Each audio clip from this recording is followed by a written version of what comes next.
So I would like to start this meeting of the Central Coast Regional District by acknowledging that we operate our services on the unceded ancestral territories of the Heiltsuk, Wekino, and Newhalk nations, as well as the Kitasoo, Hehis, and Algacho nations. We honor our relationship with these nations. This meeting is being recorded, and the recording will be made publicly available on our website. The meeting is called to order at 9:04 a.m. on March 26th. 2026. I'm going to do a roll call of directors. Present today, we have Director Steve Emery representing Area A, Director Travis Hall representing Area B, myself, Jamie Kennedy representing Area C, Director Lawrence Northeast representing Area D, and alternate Director Garrett Newkirk representing Area E. First off is the adoption of the agenda. I would like to amend the agenda by accepting late item 5.1, the 5-year financial plan.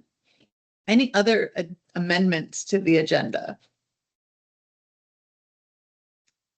Right, can I get a mover to adopt the agenda as amended? Moved by Director Hall and a seconder. Seconded by Director Newkirk. Further discussion? All in favor? Aye. Great. Okay, so next is the minutes of the February meeting. So any comments, questions, or amendments for those minutes? Hearing none, I'm looking for a motion that the minutes of February 26, 2026 Central Coast Regional District regular board meeting be approved as presented. Yep. Moved by Director Northeast and seconded by Director Hall. Further discussion? All in favor? Aye. Great. Okay.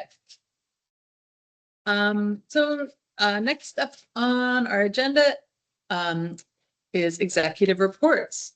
So I will start and then we will move through alphabetically. This month, I attended the Electoral Area Forum and LGLA conference in Richmond alongside Director Hall and Director Harstead. These were, great opportunities to connect and learn from other local government reps across the province, and lots of informative sessions and workshops. Always a great opportunity, especially for members of remote communities to connect with other local government leaders. So during, I was also away for a week, and during that week, the region experienced several significant events, including landslides and flooding. And I would like to acknowledge and thank staff for their long hours and dedicated response during this time. Especially to our emergency management team. And my thoughts are with those in Ocean Falls who have been away from their homes, and I hope for a smooth recovery for the area. So bad timing to be away there. But we also saw some unusual late season weather this week, including a significant snowfall. And an unexpected start to spring.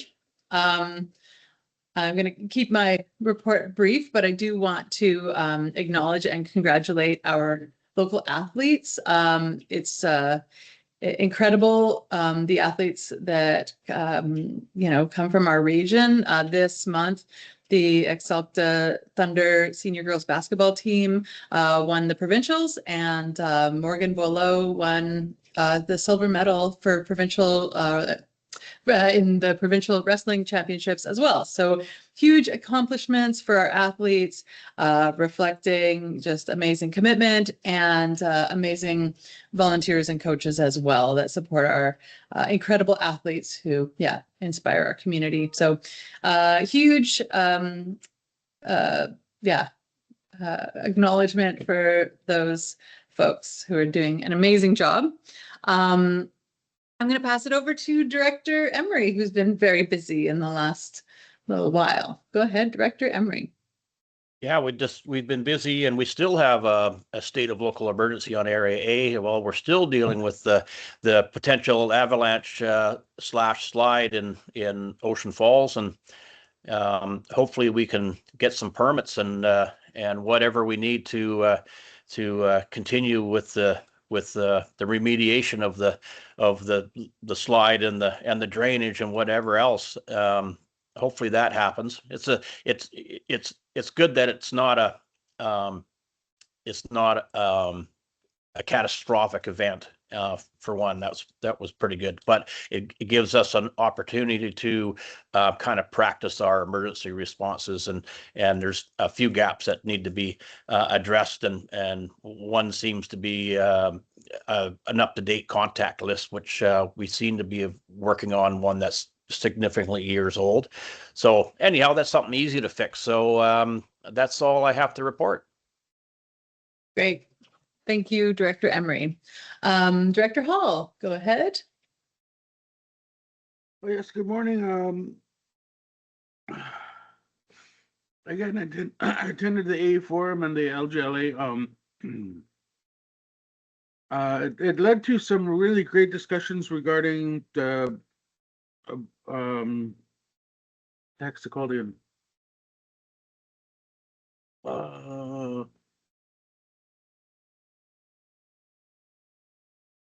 Anyway, it's regarding allowing permitting. Yeah, permitting. Got more insight from and information from Jessica Ruskin.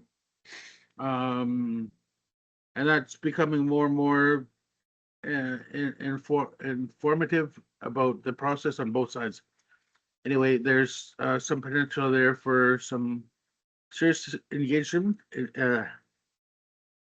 It's funny because I had a tooth pulled, and now my teeth make me speak funny and whistle and stuff. So I'm getting a list because I got a tooth pulled. Anyway, yeah, I really enjoyed the storytelling aspect of the LGLA, and how it actually benefits us across the board. Like, we utilize this skill more often than we're aware of, and yeah, it was a real eye opener for hearing all the stories from the different leadership and how they were. Some of them were accosted to do their leadership roles. Like, for example, one lady was supposed to deliver the package to another potential candidate for the local leadership and end up not picking up the package. The lady knew that she was going to read it and all of a sudden get interested and then eventually run for the position. So stuff like that, and just how the people are really connected, not only to the people of the communities, but the services that can be provided within those communities. Example of community hall burnt down, and then the community just all of a sudden got together. Bam!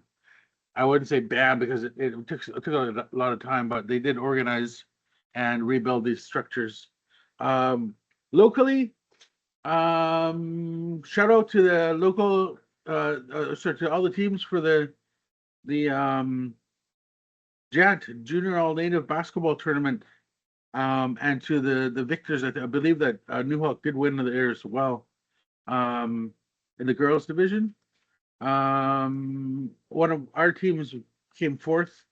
It's something that I wanted to attend quite strongly, but due to some of the travel situations, I just had to come home and relax and rest. I shared the information with the local government, Halsek Nation, regarding the support for the airstrip and the support for the wharf, and they're quite happy to receive that. Locally, it's snowing again. It's herring season. I know that the vessels are going out. I wish them safe journey and safe passage out in the waters when they're setting their trees and getting ready for a food harvest of herring eggs. Yeah, some yaga, some gagalis, and some ant. So those are the three forms that we harvest, and one of them is like a stringy kelp, one of them is a flat kelp, and one is on trees. So traditional harvest we've taken part of for eons, and I hope to get some. I have some in my freezer right now, but yeah, I hope to get some more. Anyway, keep it brief on that note, and yeah, really, really safe. I wish them safe journey out in the waters. It's herring weather is quite rough, but these guys are skilled and used to this type of weather being out there. Thank you very much. Thank you, Director Hall. Director Northeast. Yes, thanks, Chair Kennedy. Well, it's good to see all of you. I think my last report is still valid and outlines the things that I would like to focus on for myself in my remaining few meetings. I don't think the only update I would suggest, or the only additional item I can think of is during the wet weather and on the Bella Coola Valley side of things, there was a lot of discussion on social media regarding ditches and culverts and things like that. And so not quite sure yet what I can do to help the community in that area. Our CAO has sent us an email explaining what our role is and what we can do and all that. And it's like so many other issues, and I get it. The one thing you get tired of saying, oh, the CCRD can't do anything about this, we can't do anything about that, or what we could do is very limited because there's these two big monstrous levels of government above us. And it's frustrating for me because I want to see things get done, but I know how frustrating it is for our constituents too. And I don't have a good answer for that because you explain something to a group of people, and then months pass, and then a similar issue comes up and you're talking to a whole different group of people. So sometimes it feels like a hamster wheel. You just run, putting out fires here and there. And I guess what I'm saying, or so what I am saying is a common link in all of this is education, civic education, if you could put it that way. Somehow communicating to people, and again, I thank Curtis for the email about Ministry of Transportation and directing people to make it known with them that we have a problem in this, that. So again, I haven't had a chance to look over it completely, but I will do that. So that remains the same, but of course, everything's always evolving in the valley and out on the coast on the islands. And I got to say, from my vantage point down here, I just got to say kudos to staff and to Steve and Curtis and community members that jumped up and helped out with the situation in Ocean Falls, Martin Valley. And I'm hoping, if nothing else, there are some things that we can look at and go, oh, that worked really well, and we'll put it in our arsenal, so to speak. I said arsenal, I didn't swear. Okay. Oh, come on, that was funny, you guys. Okay. Oh Sorry, I'm in a weird mood. oh boy. Okay. What else? Oh, and way to go, New Hawk basketball. Starting with the single A girls team that won the provincials at that level. That was awesome to see. And then the teams that went out and played their hearts out at Jant's and at Jant, pardon me. So just well done. Kudos to the students, the coaches, the parents, and the community that supported their efforts. So I think that's it for me. Great. Thank you, Director Northeast. Alternate Director Newkirk. Hello. Hello. Yeah, I haven't been at a meeting in just about a year now, so I'm filling in for Leslie just for today as she's away at some appointments. I think she should be back for next month's meeting. So I'll try my best to get through the meeting and not hold anything up. Okay. Thank you, Director Newkirk. Wonderful. Okay. So great. Now we are going to move on to our 5-year financial plan, Bylaw 66. So this bylaw is before us for a third reading and for adoption. Ms. Bien, is the bylaw ready for adoption? Yes, through the Madam Chair. Thank you very much. To the board, does anyone have any questions or comments, anything about the 5-year financial plan? Nope. All right, so I am looking for a motion that the Central Coast Regional District 5-year financial plan bylaw number 66, 2026 be read a third time as amended, and that the Central Coast Regional District 5-year financial plan bylaw number 66, 2026 be adopted. Okay, I move that. Moved by Director Northeast, seconded by Yes, Director please. Hall. Any further discussion? All in favor? Oh, Aye. what? Sorry. Did I hear something? No, it's all good. It's all good. It's all good. All in favor. I just wanted to say thank you to the staff and the directors for putting their efforts into developing this. Kudos. Good Yeah. on ya. Awesome. Yeah, huge amount of work. Huge, for like sure. I said, a whole season, like, everything in the year coming together for this Oh yeah. It's moment. So yes, thank you for Mm. acknowledging that, Director Hall, that it is a really big deal and a ton of work, especially for Ms. Bien and our financial team. Yeah, we've there's a lot of work gone into this moment. So I'm gonna call the question, and all in favor? Yeah, great. All right, and yes, thank you so much to staff and to members of the public for feedback, and it's exciting to be able to pass that bylaw today. Next we have the administrative update. I may get Mr. Slinger Yeah, to just run through no it worries. for us. It's always.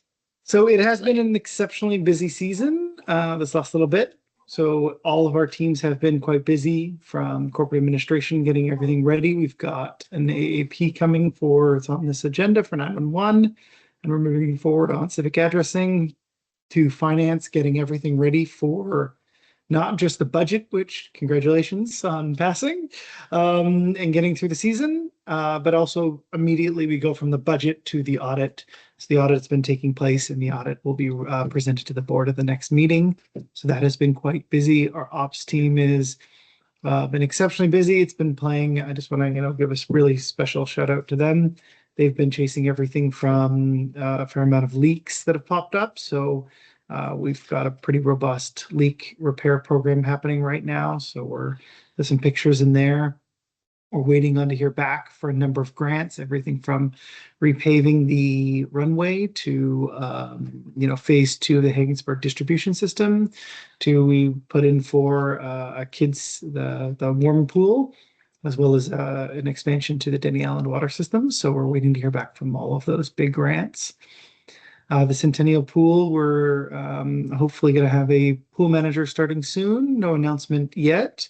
And we're getting everything ready for a robust pool season. So that should be exciting. Economic development has been quite busy, getting things done, putting in some grants. And emergency management has been mentioned. We've had an exceptionally busy last little period of time. We've had state of local emergency in Area A. We've had 2 evacuation orders, an evacuation alert. And then we had a landslide in the Coola Valley. So the emergency management coordinator has been putting in some exceptionally long hours, just trying to keep us afloat, navigating these unique events. There are some changes to the admin report.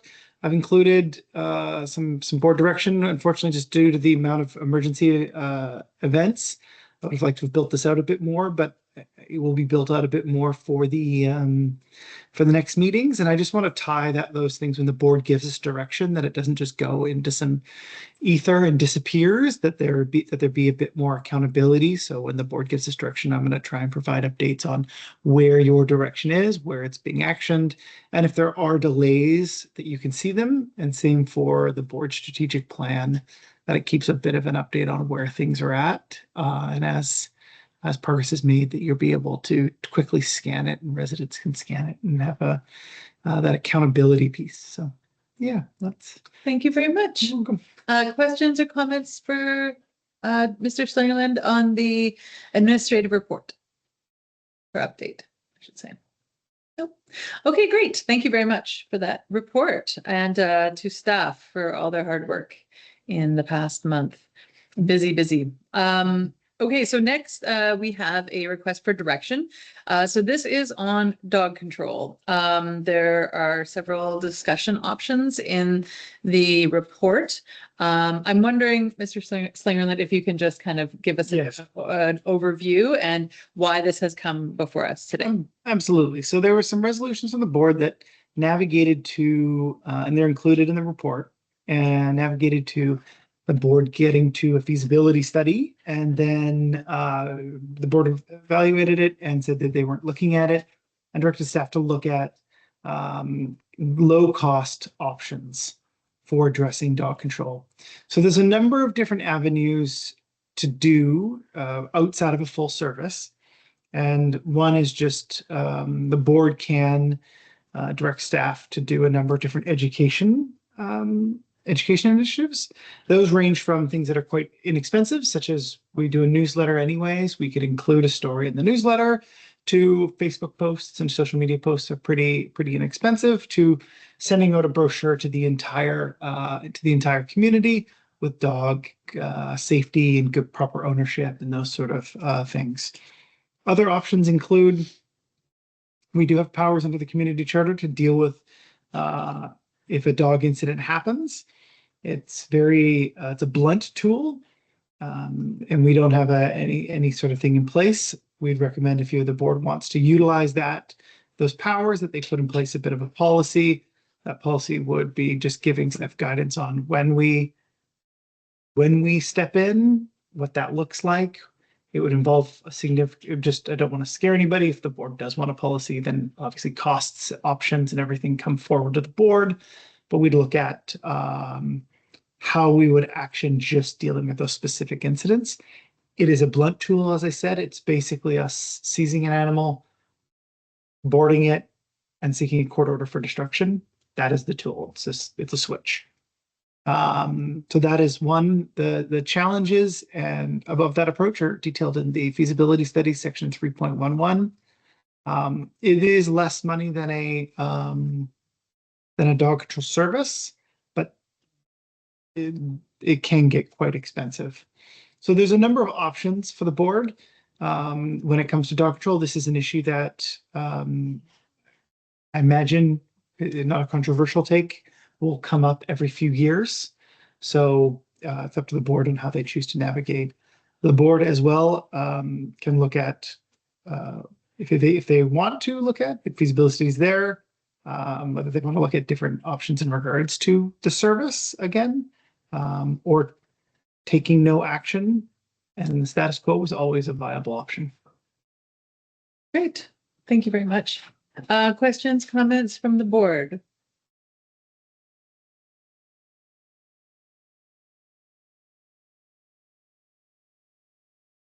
From Okay. Yeah, Oh, go sorry, I ahead. was just trying to get my microphone turned back on.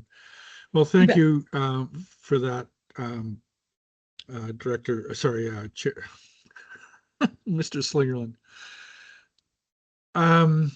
When we started going down this path, I think we identified 3 key areas of concern. One is vicious dogs, the nuisance dogs, that's dogs running loose in packs, which of course has the potential for becoming a violent situation, either with human interaction or with other pets. And then the third one was animal cruelty. And I think we've heard very clearly from the constituents about what they're feeling about the tax burden. And so we know that, the full on, option is not an option, right? So that's fine. How do we deal with how do we accomplish what we think needs to be accomplished? And I don't know, something like a penny just dropped for me. The idea of seizing a dog and destroying them without some sort of, pardon the language, due process seems problematic from a legal point of view. So I'm all of a That's sudden not. We're talking about. What's No, that? that isn't what would happen. Like No, we no, would no, have to no, get a court reporter. Okay. Yes, Okay. no, that's what I'm Okay. acknowledging that I heard that. Okay. So Sorry. yeah. You're like, We're not whoa. talking about the good old days or anything here. Okay. So yeah, so that's got to be, at the top of the list sort of thing. I still don't know, and maybe this will come out, like, what do we tell people about, again, the nuisance dogs? The third one, the animal cruelty, well, the SPCA can be contacted and they will come in the valley to investigate.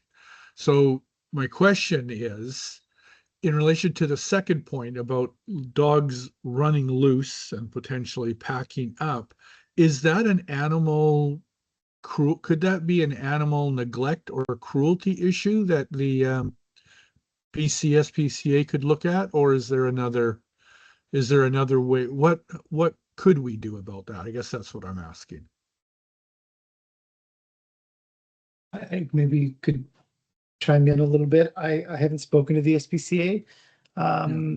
It is not my understanding, and I going on a bit on a limb here, that they would run a program of collecting those animals.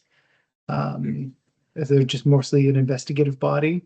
Yeah. And for them to also connect whose dog it is to a homeowner or an owner, would have to be done by a licensing.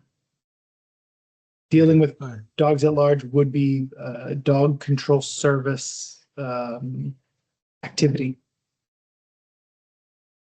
Great. Okay, thank you. I understand.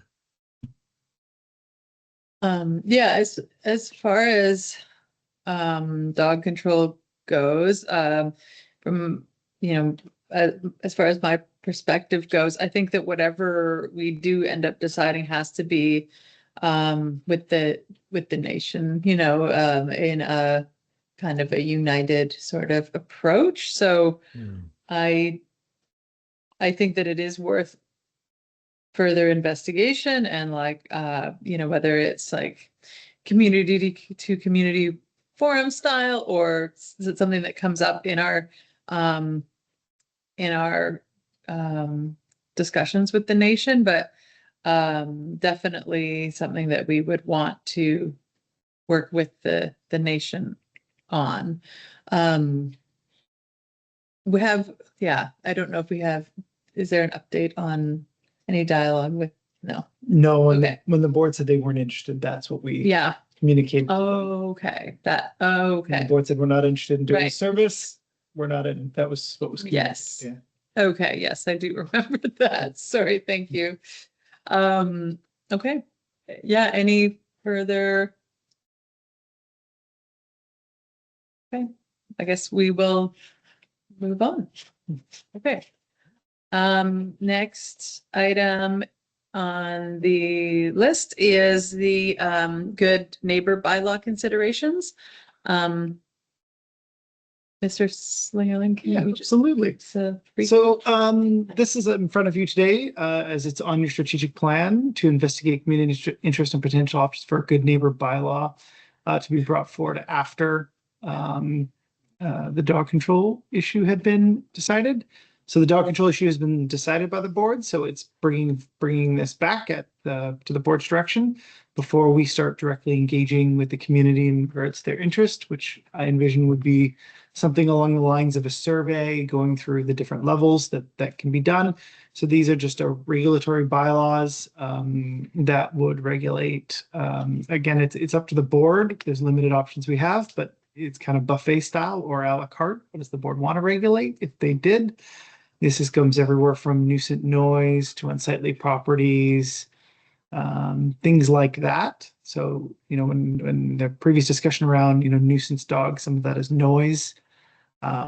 This wouldn't be so much a dog on the street making noise, but if it was in your backyard and keeping people awake, there's different avenues there. This would be about, step one in a process, as that would involve creating a minor service as well as regulatory bylaws. And then staff would need to, down the road, present options on service delivery and what that looks like. But this is just bringing forward the item for the board to make a decision on if they're interested in doing this. If they are interested, do they want to engage community interest and have the discussion? Do they want us to do a survey and bring it back? Do they want to tell us what they're interested in doing and then we can survey? You could do nothing. You could say there's no interest in this anymore and move on. It's really up to the board. Thank you very much. Questions, comments from the board?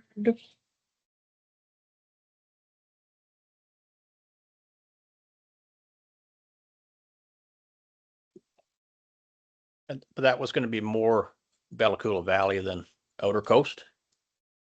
Yes, Yeah. what's that, Director Hall? I was just gonna ask if it was weighted to the valley. I think because it would be our, policy or bylaw that it would be, it would depend because we don't have necessarily a resolution in front of us, but if it was, it would depend on what we decided to do, I would think. Yeah. Our corporate officer can guide you through that when Okay. you get to that stage. Right. Yeah. Director Northeast, go ahead. Yeah, I just was in response to Director Emery and Director Hall. I did see that one of our considerations is that very issue, the scope of a program like this, whether it would be valley centric or whether the other areas could opt in as well. So it's just something we would have to think about in relationship to moving forward if we move forward on this. Right.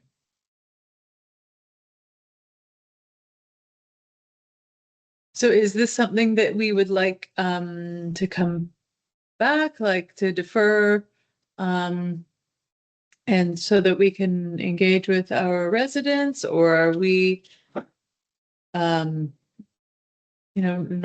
interested at this time, or where are we at as far as board goes?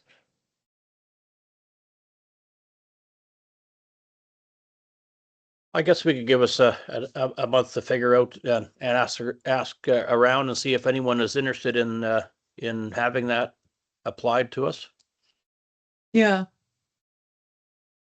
Okay. Director Hall, go ahead. I just think that with the geography and logistics of travel and whatnot, it's going to be a difficult thing to be utilized out on the outer coast, especially with the difficulty of getting into Wichita as well. So I really don't see how this would fit. It sounds like, the title "Good Neighbor" is really good, but what type of financial implications will it have in the long run with regards to the outer communities? Right. Okay, so I'm kind of hearing we're taking no action at this time. And so this is on our strategic plan as the dog control also was. So would we like to have it removed from the strategic plan or have this deferred to a later date? Director Northeast, go ahead. I think it's something that's worth keeping alive. We don't know, or the spark of it alive. We don't know what's going to help happen economically in the valley, growth wise, development wise, and all that.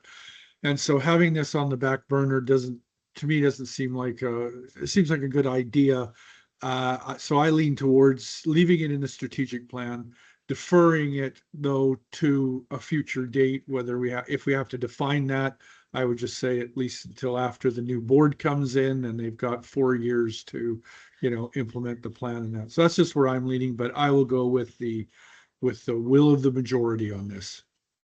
Okay, Director Hall? Yeah, I mean, regardless of it having, potential financial implications, I do see a spot. I do see that it would, something like this would maybe increase relationships between communities.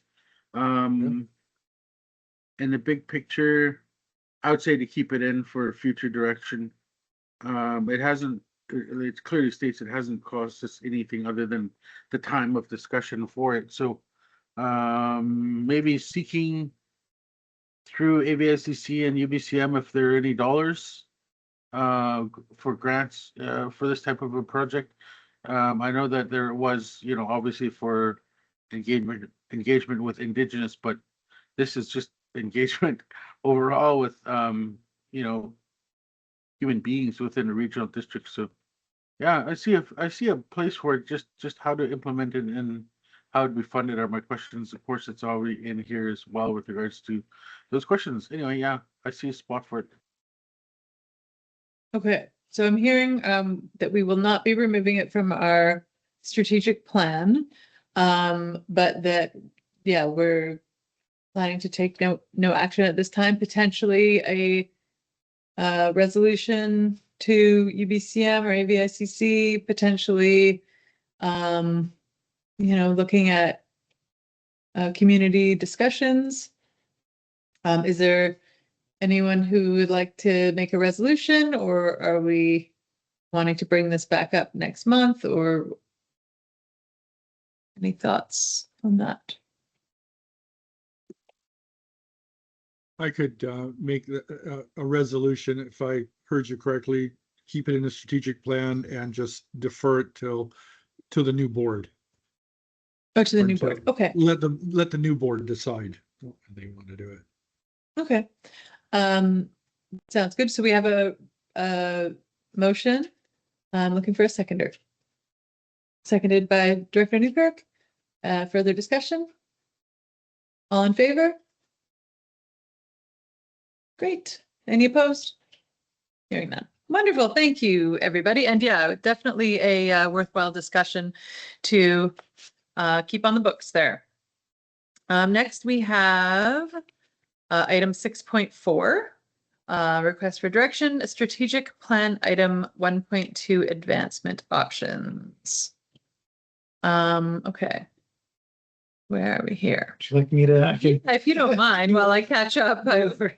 I can do a quick one. Thank you. So this is on, there's a few housekeeping items, if you will, coming to the board, seeking direction on how the board wants to handle a number of matters. Some of them from your strategic plan. This is one of them. So 1.2 discusses hosting a council-to-council meeting with the New York community to foster awareness and understanding of CCRD governments with New York's community members. So there are a number of options to kind of advance this. This is a political to political level event if it involves a council to council. So I've put in a number of options, but it's really up to the board on how they want to advance and foster that relationship. One of them is just sending a letter inviting council and hereditary chiefs to a dinner hosted by the CCRD. Another option is invite the council to a dinner. Could be something less food related, such as just inviting them to discuss a number of items. Other board suggestions, it could be, there might not be, if there's no appetite, like any item you can remove from your strategic plan. We looked at the costs of catering a traditional meal. So there's some pricing in there. So if there was, depending on where things would go, there's those costs. And then if out-of-coast directors wanted to be in attendance, we've put some of those costs in there as well. So we're just kind of putting this forward as how does the board want to address this item? Thoughts from the board? Director Hall? Just a quick question. It just seems, why aren't other nations on here again? I don't remember why it's just focused on the Newhawk. I think it's from our strategic plan. Is Yeah, this is pulled from the strategic plan. So it's direction the board had given us and put in the plan. I think this item evolved several times. I'd have to pull the history on its evolution, but this is as it has landed, or it's what it is currently. Mhm. So, I'm from our previous discussion, I'm kind of wondering if this falls under the same category as far as, if with the new board, we have an election coming up, that this, stay as far as a strategic or as, strategic part of the strategic plan, but that, we allow the new board, because I feel like that would be a more valuable meeting than, maybe with the outgoing board, but not to say it's not valuable, but that if we have, planned or budgeted this type of gathering, that the new board may benefit from fostering those relationships or from the beginning, but I'll leave it up to the board for thoughts.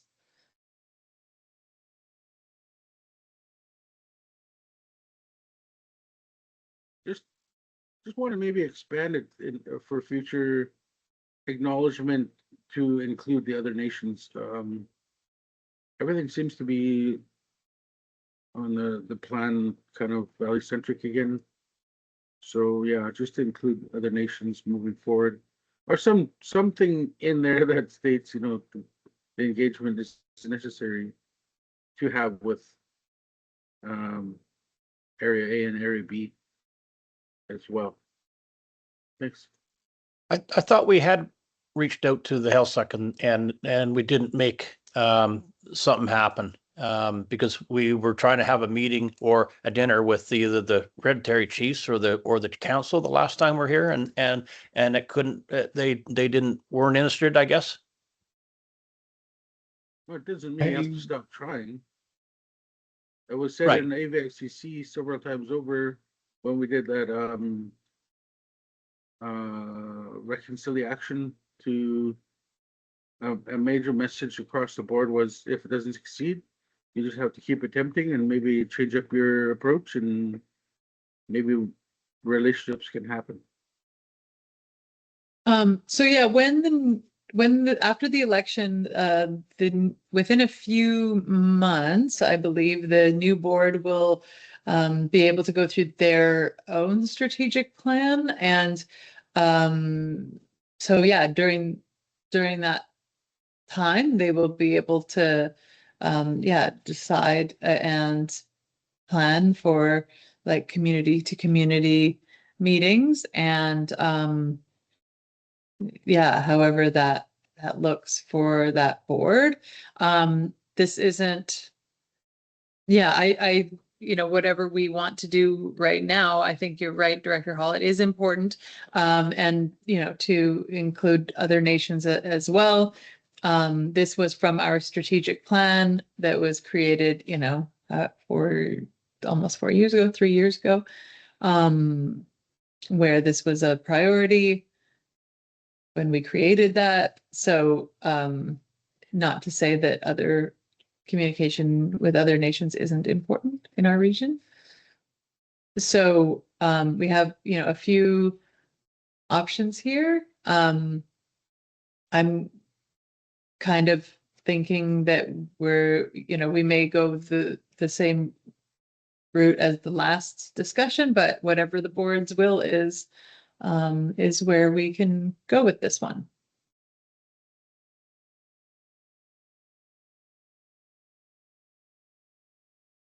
Maybe a question for Curtis, with regards to that engagement package that the federal government put out with regards to communicating with nations. I know that it was limited kind of to more or less one nation at a time, because of the geography and the costs of engaging with 3 nations within the direct regional jurisdiction. district. So I'm just assuming that, if I can remember, that it might be because of that.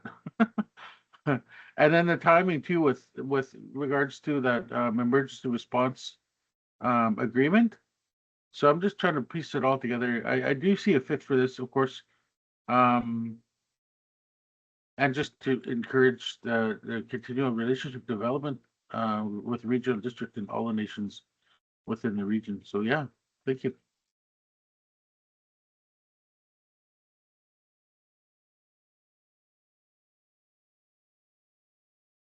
All right, so would anyone like to make a motion? Are we So ready to move? I think the motion is what we're looking for, is that we are going to put this off until the new board is assembled in the fall. I think that would be a wise, decision and a wise way to allocate those funds. If that's what the board desires. Director Northeast, go ahead. You're muted though. Okay. Yeah, I just want to echo what Director Hall said about engagement. We just, moving forward, whatever we do in that area, we need to keep moving forward best we can to establish positive relationships, not just with Newhawk, but all of the First Nations in the regional district. So yeah, I think that said, we should set this aside for the new board to dig into. So if it helps, I can make the motion. Okay, so the motion is for deferment into the fall or to the new board. Yeah. Is that right? Yeah. Yeah. So moved by Director Northeast. Seconded by Director Newkirk. Further discussion? All in favor? Aye. Great. All right. Thanks, everybody. And thank you for the discussion. Next, Chair Kennedy. Oh, yes? I keep getting notification that somebody's waiting in the waiting room. I don't know why I keep getting on here as a controller of some sort, but yeah, just thought I'd note that. Okay. Yeah, thanks for letting us know. We'll get on to top of it. Okay. Great. So yeah, moving on to I guess this is the landfill Earth Day fees is our next topic. So this is community cleanup. So this is a request for direction on financial aid. Does anyone have any questions here? I do Yes. somewhat. Yes. In kind of reviewing it over the last couple of days, I think, what was it, presented by Nicola? Mhm. And then briefly, I got a bit of a chance to meet with Curtis and Leslie about a few things. I'm just wondering here, there's only two options, and of course, I'm totally out of the loop on this. It looks like option one is to take no action, and option two is to utilize grant and aid to kind of assist with what would be the request from tourism and the Newhawk. Correct me if I'm wrong, Curtis. Is there a possibility of having a third option, which would be it? I would see it beneficial to have like all fees waived. My personal opinion, to further clean up the community. Is that a possibility? You can, so the board can do a number of things. So part of the timing, so the first off, it is the board's bylaw, the board's fees and charges bylaw.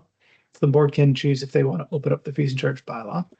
The Earth Day is happening before the April meeting. So that's where this presents some challenges in regards to opening up Yeah. the bylaw. If the board wanted to waive all of the fees for it, they can. That is within your authority to waive all of the fees. Just be aware that if you're waiving all the fees, we're filling up the dump. depending on the scale and scope of it, and that will have cost implications in the future as we have to evaluate some of our asset retirement obligations. And then that will have a cost if that timeline gets adjusted. So it depends on what the board wants to do in regards to this event and how far they want to go for cost control. The grant and aid is what's put forward is that's what the board has done in the past for these events, is to utilize it for grant and aid. That keeps the financial system of the landfill flowing, working as intended. Mhm. Yeah, I realize that it could be a very substantial cost and it would fill up the landfill. Just a personal pet peeve of mine over the last few years and just the beautification of the downtown and the whole valley. I think we could benefit as a community as a whole to actually doing a major cleanup.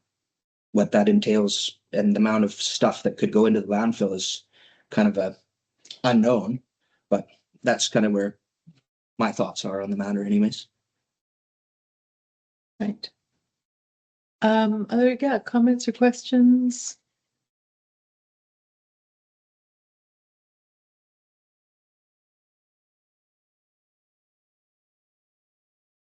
All right. Okay, so yeah, I think, some of the challenges are, does it come out of this pocket or that pocket? Because I think if we are waiving the fees, then like ends up being like tax dollars where that money comes from. But as Mr. Slingerland said, it is our bylaw to decide. When we did our survey,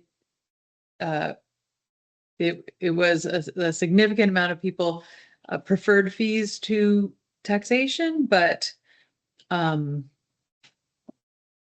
yeah, it is ours to consider and to decide what we want to do. We do typically year to year do an amount of $1,000 to each nation. And so, yeah, one of the suggested resolutions here is to, utilize that $1,000 or that, the grant and aid, because that isn't a more burden on taxation. But we can do it however we want to. Part of the problem is we don't know how much waste is going to be generated. Mm-hmm. That's right. And residential garbage is still Yes. Free. still remains no charge Yeah. at this time. Yeah, I just think if you're saying that you have to use up grant and aid money or people pay a fee, it's definitely less incentive to try and clean up a bit. And if it's just one day out of the year, I think that's just my opinion. That'd be nice to have here's your 1 day shot, clean up as much as you can. The CCRD is going to kind of eat the cost, but I'm fine with whatever way the rest of the board wants to go. I just thought I'd make it as a suggestion as a third option. Mm-hmm. Yeah, I don't know exactly like it, when it comes to larger items, what the, like refrigerators, things like that. I don't know if we would want to say this is no charge, but this is a charge, or how we would want to. Or about like beds or cars or like, Yeah. I don't know either. Right. Yeah.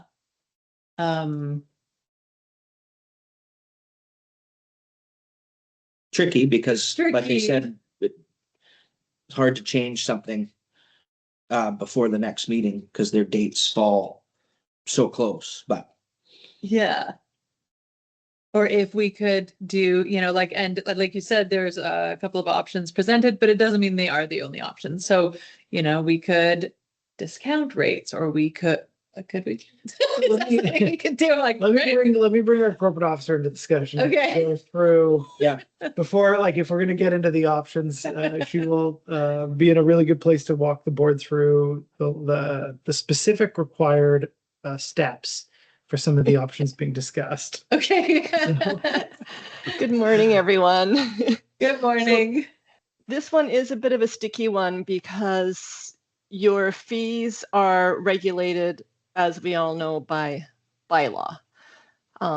Legislatively, the only way to change that is by bylaw. You cannot reduce, remove, change, alter fees via resolution. Okay. Historically, we have. Initially, when we were bouncing sort of all the different options around prior to bring it towards the board, I did recommend, why don't we do resolution, and legislatively in good faith, we would come back with an amendment to the bylaw. Unfortunately, the board has made these resolutions previously, so my take on the matter is we've pretty much used up our freebie motion to alter the bylaw without then turning around and fixing it. So at this stage, my recommendation is basically what's in the report. We can absolutely come back with an amendment to the bylaw if you wish, and that would also provide opportunity for the department to clean up a few other matters in there. We have the grant and aid program, which financially makes a lot more sense because everything is already budgeted for. And it may also help limit the chance that someone may say, hey, we have a free day in 4 months. I'm just going to keep all my garbage here and then bring it all in then, as opposed to just cleaning it up and doing it as they normally would. So there's that. And yeah, I absolutely cannot recommend that you not amend your bylaw and just do a resolution. That would not be legislatively responsible. Ms. Harding, if just jumping on the spirit of what I'm hearing from some of the board members, that there may be a desire to do an initiative like this, not focusing just on this year, but let's say future years. And knowing what you know about the legislative requirements, would we have to or could put in a date into the bylaw every year for an event? It may not align for this year, but it could be for future years. And then that day has a discounted rate for an annual event. Because then it wouldn't be done by resolution. It would be, we just know that on the, I'm going to make something up. Please bear with me. The second Wednesday of May. Right. You follow me? Yeah. Because we were open on Wednesdays. That the rates be discounted for a community cleanup event or something along that matter. Would that be the appropriate avenue for the board to achieve their aim if that is their aim? For that makes future a lick of events, sense. absolutely. We have to have in the day that it's going to happen, and we also have to provide a fee schedule. So we would have to list in there what the fees would be. So basically it would be a separate fee schedule for that particular day. Yeah. Yeah, that makes sense. But maybe I'd throw it out there too that we would say it's Earth Day, and that if that Earth Day is on a Sunday or whatever day it is, that the corresponding next day for the dump would assume to be that day as well. So people aren't collecting garbage and having it in the back of their truck for bears to look into and whatever else. Yeah. Right. Yeah, I guess that's kind of along the lines of, it's too bad that it's such short notice we can't do it for this year, but that would be along the lines where I guess I'm trying to go with this. Mm. To make it a reoccurring event. Yeah. Yeah, just a question, historical.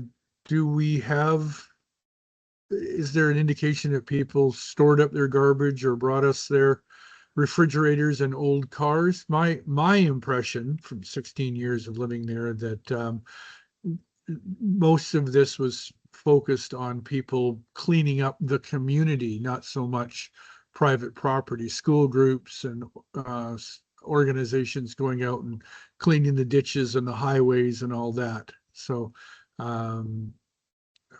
yeah, I'm just looking for some clarification on that. I think if I may, like if the board let's say the board uses grant and aid for this year, but then direct staff to bring that bylaw back.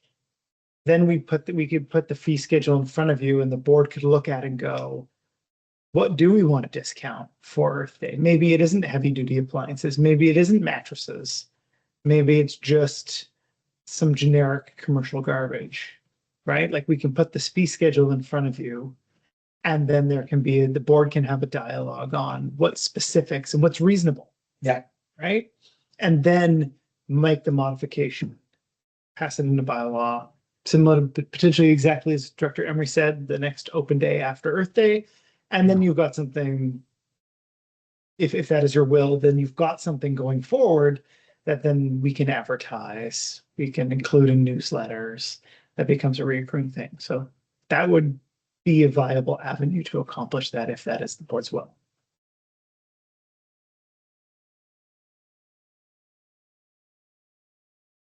Okay.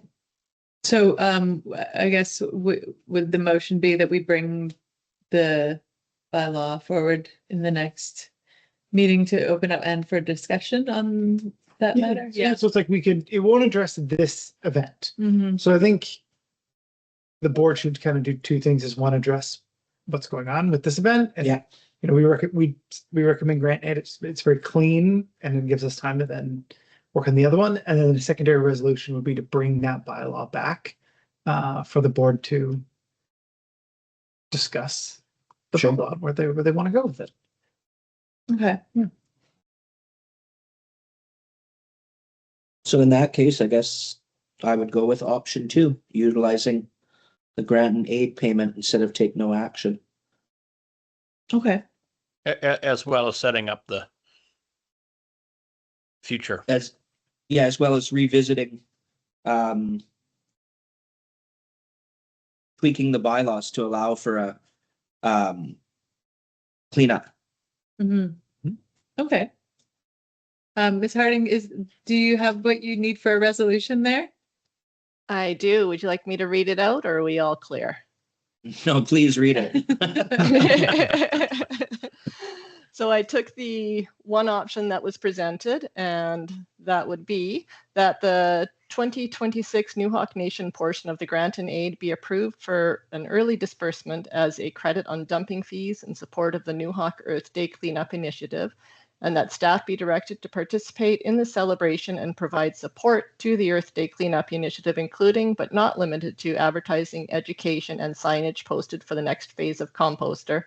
And further, that staff be directed to bring an amendment to the landfill fees bylaw that includes a reduced fee schedule to correspond with Earth Day back to the board for discussion. Lovely. Wonderful. Beautiful.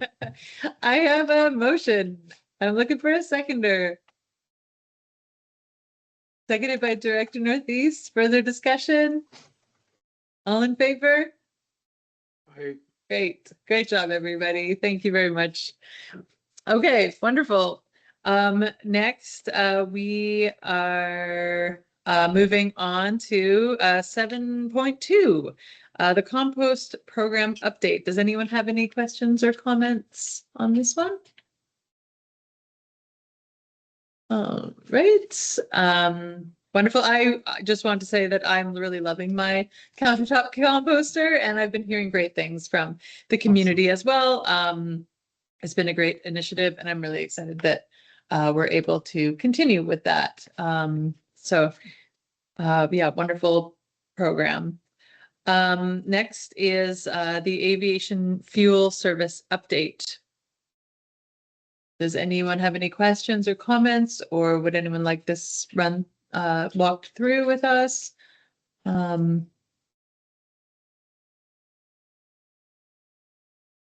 Great. So yeah, stop me if I'm going too fast, or if we have any questions about any of the reports that we're going through. Next is the economic development structure. So this one, yeah, we can decide what we want to do and how we want this to look. So we're looking for direction on the economic development function and how it should be governed and supported moving forward. So I maybe would it be Ms. Bystad that would, I would Or jump it'd on be this one, yeah. Mr. Slingerland, maybe can just walk us through, yeah.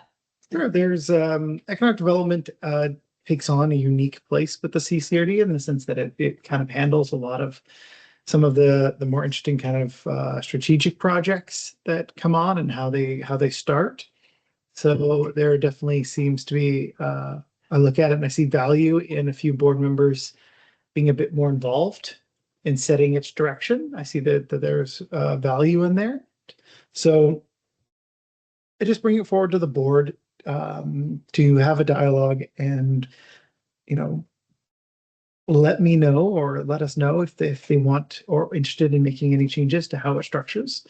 Right now, it's structured like a standard staff position, reports under the CAO. We work on setting a timeline of what our priorities are and getting moving on things. I think that there is value in establishing a commission where 3 board members or more, the whole board or at least 3 sit on, and it would allow them to get a bit more involved, looking at what grants to apply for or what not. Commission's good because it delegates a degree of authority, so it could act semi-independently of the board, as it would have board members on it. That would be where it would go. I'd recommend it just be board members initially. The board could then down the road look at if they wanted to expand it, just so the board would get used to that flow and whatnot and build that institutional muscle. Another option would be to establish an economic development committee. Again, I would only I'd recommend at this time it just be board members, and then down the road they can look at if they wanted to expand membership.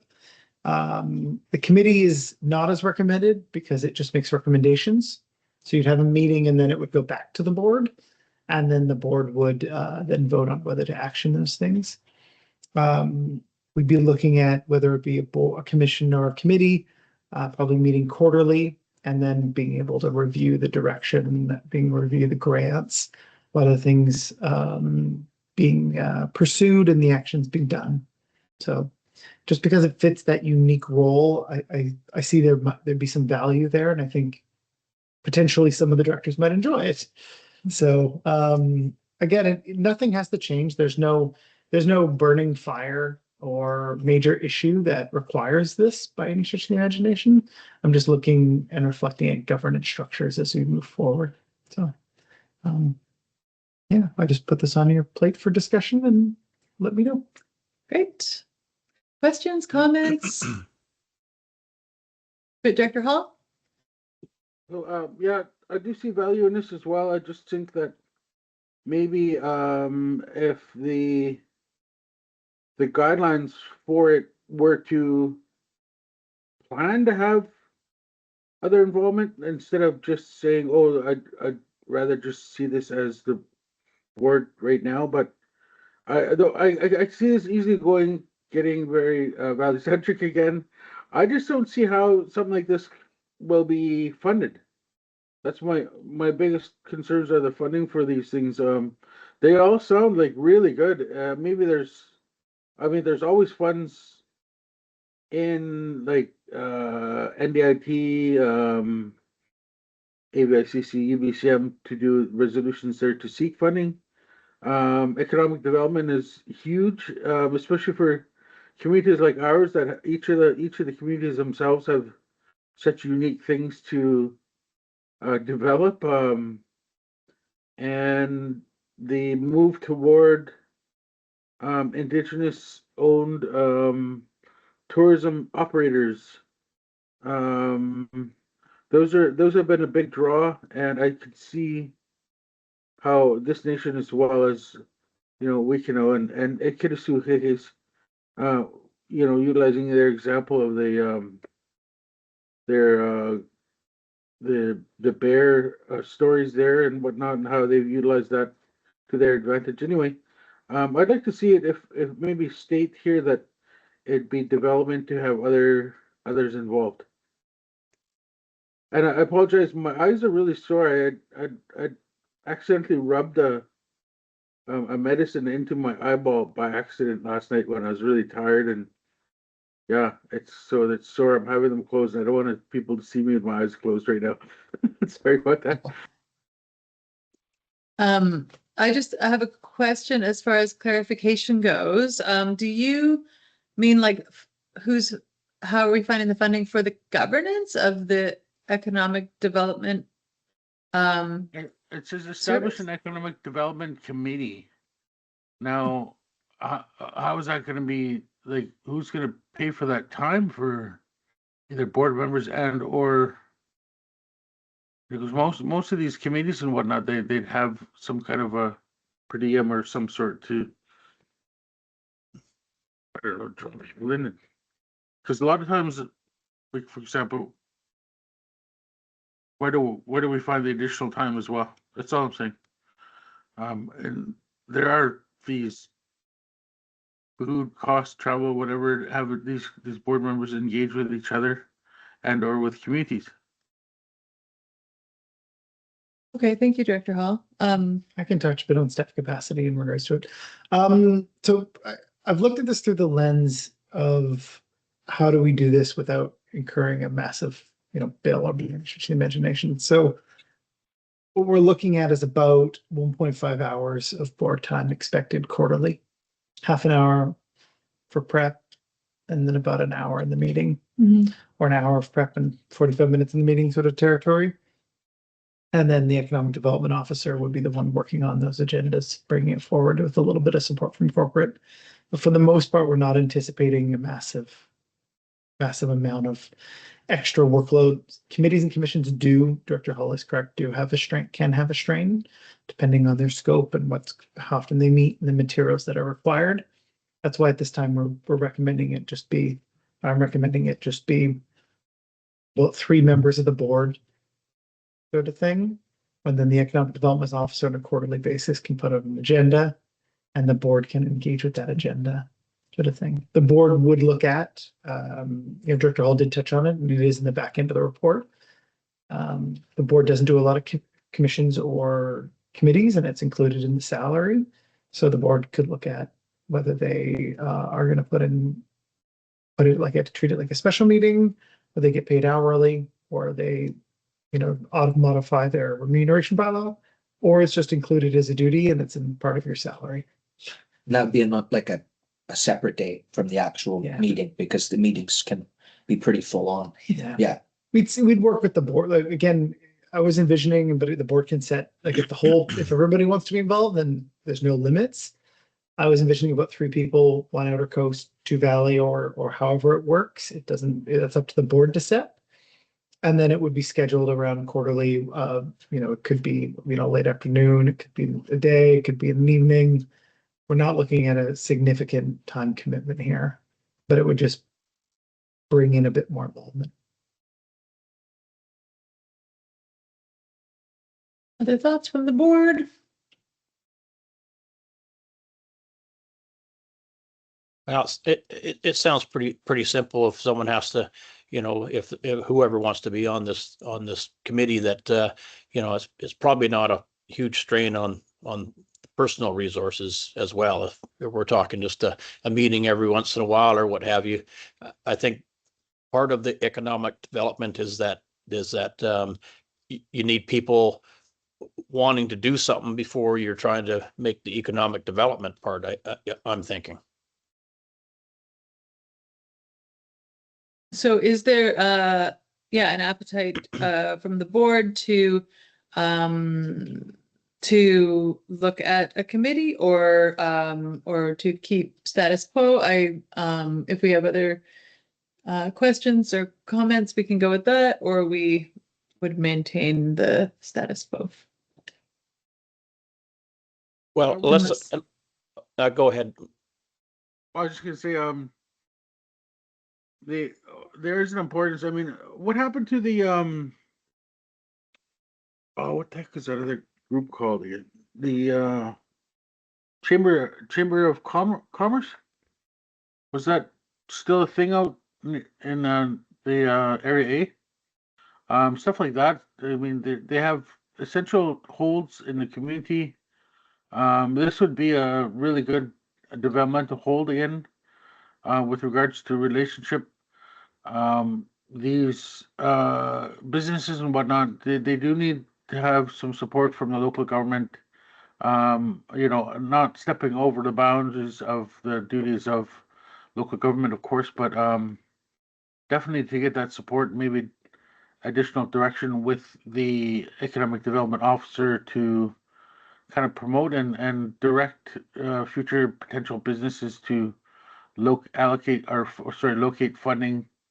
I did participate in one organization for Indigenous, and unfortunately, the funders, I don't know what the heck happened, but in the end, there was no funds for the actual entrepreneur, which was really disheartening considering the potential that's there. And I want to see more development of these types of organizations that will fund small businesses and get encouragement from local government and the economic development department, so to speak.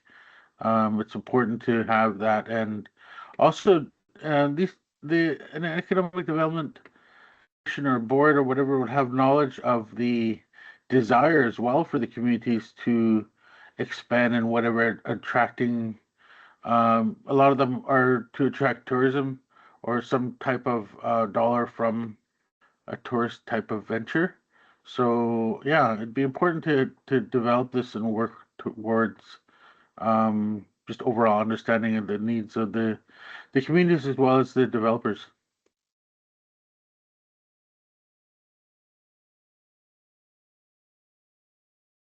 Sorry, was there, did you have a question at the beginning about the chamber? I wasn't sure. I know that Yeah, the no, chamber is still, sorry? Yeah, that was a question, but I couldn't remember if it was dissolved or it's still active. That's all I wanted to know. Yeah, it is still active. I don't know if Director Emery wants to speak to that at all, or Yeah, it's active and still ongoing, and it's more, when you say Chamber of Commerce, you think, oh, business and whatever. It's not. Our Chamber of Commerce isn't necessarily tied to promoting business as such, even though they do that. It's more a community organization to help the betterment of the area. Oh, cool. Thank you. Appreciate that info.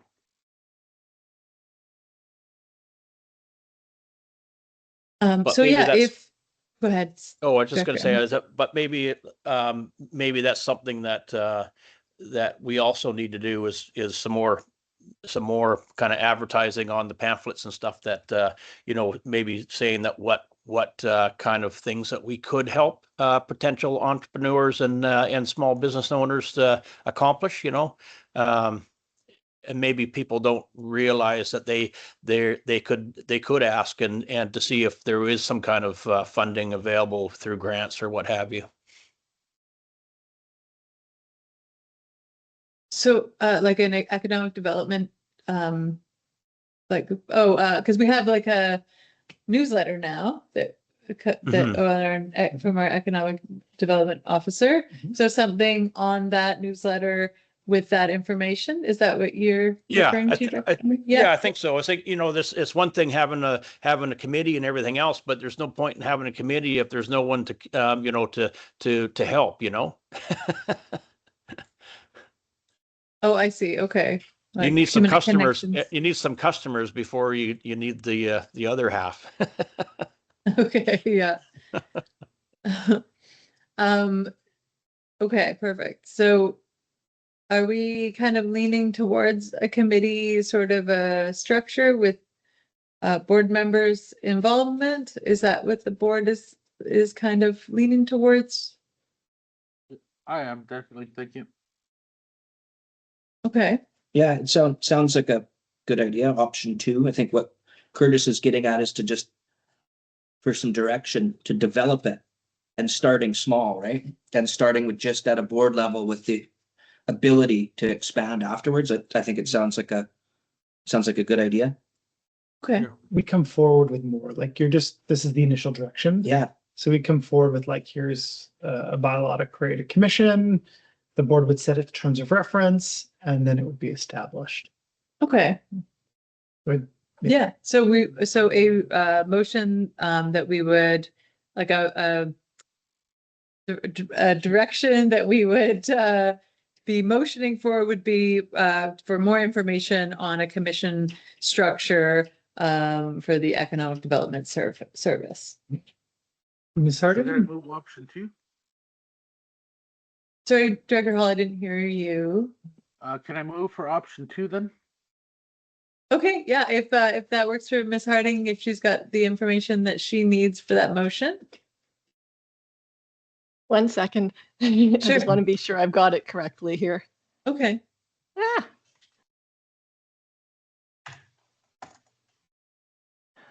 All right, so what I have now is that staff bring back a bylaw to create an Economic Development Commission, and that terms of reference for the Economic Development Commission, including member numbers, schedule, and commission parameters, be brought back for board consideration.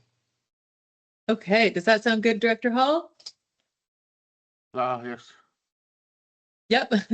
So moved by Director Hall. I'm looking for a seconder. Seconded by Director Newkirk. All in favor? Great. Thank you very much, everybody. Wonderful.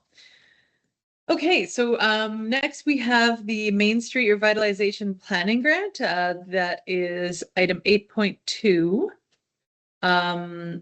We have a recommended motion here, but before we get to that, does anyone have any questions about the Main Street Revitalization Planning Grant? I do. Yes, go ahead. Which Main Street? Oh, that's the name of the grant. Oh, So it would be It like means any, possibly downtown, or like it would be about the planning process. Go ahead. Pull in Ms. Bystead if she's on the call. Oh, she's, yeah. I think the intent to this one was in area E, if I'm not mistaken, Okay. the town site. And then, but it can be done for other areas as well, but this is just the planning stage. yeah, And then if you complete the planning, we have to do step 1 to then open up the capital side. And I think the capital side is about a $500,000 lifetime maximum that we can then apply for infrastructure upgrades to undertake and whatnot. so it's not just limited to one. Yeah, We can do it, being a regional district, we have, multiple Main Streets. multiple main streets. This one, I think the intent and is E.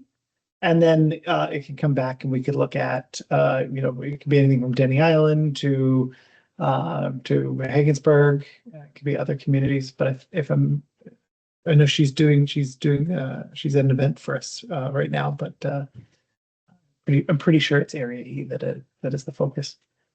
Director Hall, go ahead. Yeah, is that capped for the whole regional district or is it areas within the district? Because if it's at cap for the whole district, then it's very, very limiting considering the geography. That's all. The 500,000 or the 20,000 for the planning? 500. Yeah. Yeah. When Ms. Bystead at a later meeting, I'll have her provide more updates on this. Okay. Okay. Thank you. Great. So the recommended motion is that the application to NDIT for a grant up to 20,000 for the Main Street Revitalization Planning Grant for Electoral Area E be supported, and that matching funds for the application be authorized from the Economic Development Contingency Budget, and further that on successful receipt of the grant funding, that staff be authorized to execute the agreement and administer the program.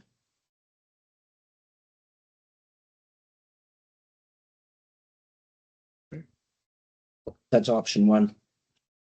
Yeah, that's And then option 2 is to not support. that's right. Okay. Yeah. Yeah, I'd Yeah. make the motion to go with option 1. Beauty. Moved by Director Newkirk and a seconder.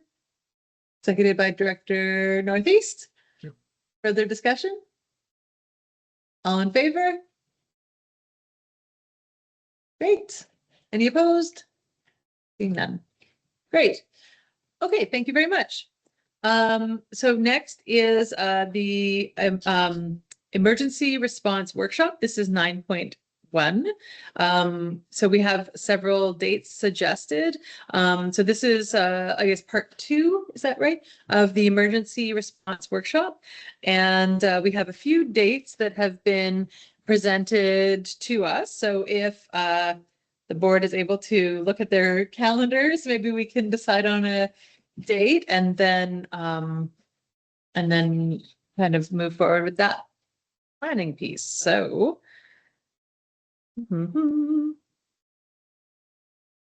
let's see, we've got April 8th at 4 or 7, April 14th, that's a Tuesday at 4 or 7. We have April 15th, a Wednesday, 4 or 7, or another date or time. And I'm just trying to remember, it was a couple, 1.5 hours. I see that there now, sorry. So about 1.5 hours on those does anyone have a request for one of those dates or find that those dates don't work for them?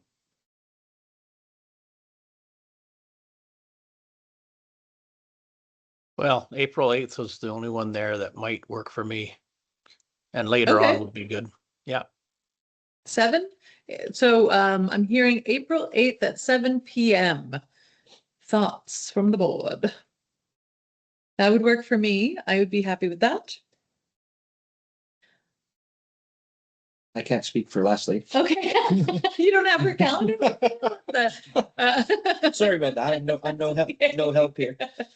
That's And okay. I don't have a travel budget to attend, so, you know.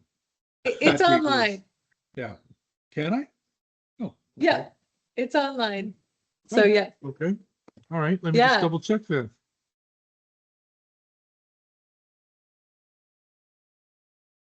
That What date and if- time would work for me. What's that, Director Hall? April 8th would work for, they actually all would work for me. I don't have anything really early in that month, so, Okay, or next month, or great. in a few days. It's coming up so fast too. It Holy is, moly. yeah. Okay, well, Short- I'm short just February. thinking as far as yeah, April 8th, Director Northeast, I'm just with time considerations and your time zone stuff, I'm wondering, would it be possible for us to do 6 p.m.? Would that yeah, would that Absolutely fine. Yeah. okay. What if we said would it work for the board for Director Emery, Director Hall, if we said April 8th at 6 p.m.? Yep, that's perfect. Yeah, Okay. for me, the earlier the better. So, yeah. Okay. Do we want to say 5:30? Would that be, or is the, or just 6 good? 2:30, 2:30, 2:30. 2:30. For me, I think the earliest would be like 5. I could do 5 or Let's just say 5:30. 5:30. Okay, 5:30. I have a motion on the table. I have. I'm hearing that the emergency response workshop for elected officials be held on Wednesday, April 8th, 2026 at 5:30 p.m. Moved by Director Emery. I'm looking for a seconder. Second. Seconded by Director Hall. All in favor? Great. Okay. Thanks, you guys. Calendar stuff is always challenging with people who wear many hats, but thank you very much. That sounds great. That's coming up quick. Now I'm just wondering if we want to take a quick 5 minutes for a little break and come back at 10:40. So it's 10:32 right now. We'll just take a quick break and right. Okay, welcome back, everybody. Everyone enjoyed their little break. So next on the agenda, we have the Airport Commission meeting minutes. Any comments, questions there? From there, we're moving on to the Coola Valley OCP. This is item 11.1, and this is in front of us for a first reading. or comments and questions? This is, yes, when did we start this? 2020, was it 2023? Yes. Yes, so this has been ongoing for us. So we are in the beginnings of adopting the OCP. And if I may, we're bringing this forward just for first reading. So we're not, the board isn't, rushing towards adoption. We're planning at the staff level to hold a workshop for the board. So the board can get in deep dive this at a later date. Mhm. So first reading is just introducing a bylaw. There's still time for the board to make changes, so we do want to hold like a robust workshop so the board can kind of go through it and understand it. And then as well, we're sending out the draft to for some referrals. And all those have gone out. And the as mentioned in the report, the New Hawk Nation referral had gone out previously at an earlier date than New Hawk Nation referral took place. So yeah, we're just bringing this forward for first reading to initiate the referrals, and then we will plan a workshop for the board to go through this in a far more detail in a structured fashion. Okay, comments, questions from the board? Nope.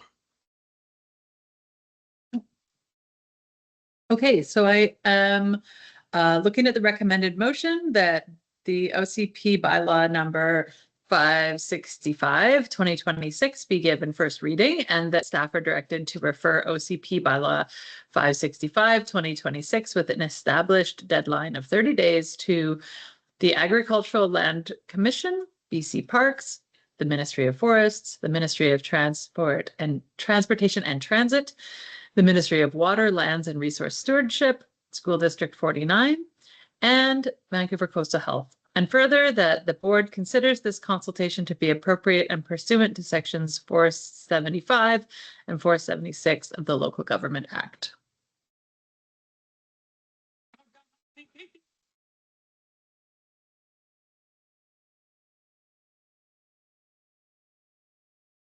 Moved by Director Newkirk, and a seconder.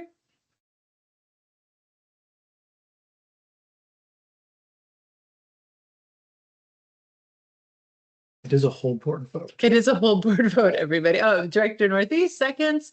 Further discussion? All in favor? Aye. Great. Aye. All right. Thank you very much, everybody. Next we have correspondence. Oh no, 911. Bylaw 566, 911 establishment, service establishment bylaw. Okay. So we have the service establishment bylaw and the authorization needed for alternate approval process. Questions, comments, or are we ready to make the motion about the bylaw? When we do the approval process, I didn't see anything in there mentioning cost involved. Okay, question, do we have that info? Through the chair, Director Emery, you're looking for costs involved in the approval process? Yeah, I just, people, they can be voting for 911, but there's no, as far as I could see, there wasn't an actual, max value or tax implication value attached to that question. So people will say, oh, they could say, oh, well, 911, that's great, but they don't realize it's going to cost $5,000 a piece of property, say. That's not the correct figure, but there's nothing as far as money goes along with it to let them know what it's going to actually cost themselves. So that information would be available in the previous reports and documentation that they would research. It is not included in the actual bylaw or in the service establishment. Right.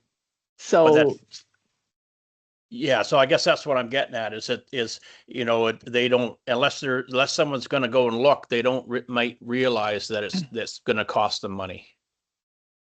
If I may, Director Emery, Sure. I'm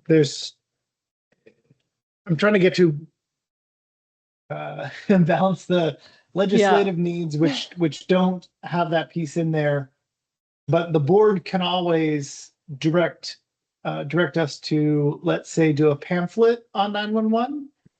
Absolutely. We can. And we could do whatever communication the board desires. So we could do a pamphlet on, hey, we're doing 911. The board is doing 911. Here's all the information.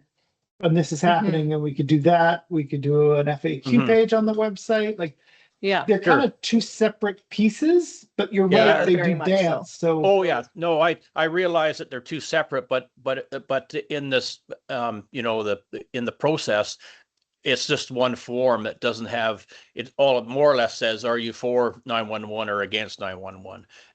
If you don't have an issue, just don't do anything and everything's happy. But so I would be happy if there was a little pamphlet that accompanied that pamphlet that had the information on costs.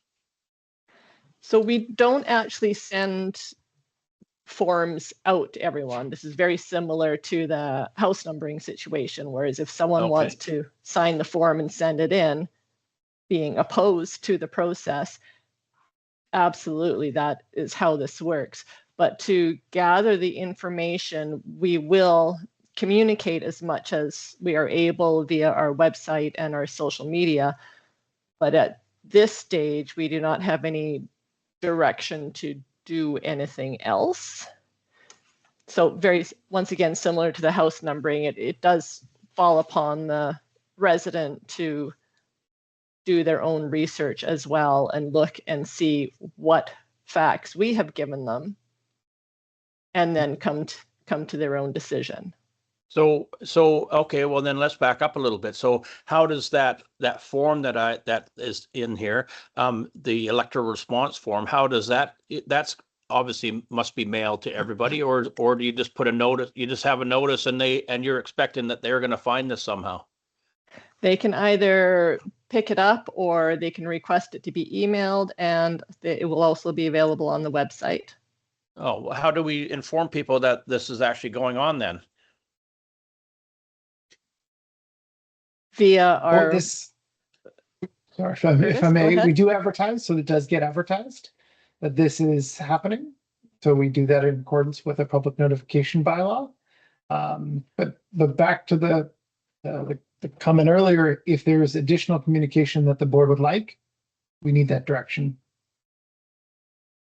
Okay, I guess I'm just not following, because I assume that form just gets mailed to all the property owners and whatever. But I guess that's also difficult because it as far as I know, it also includes people that would normally vote in this area as well.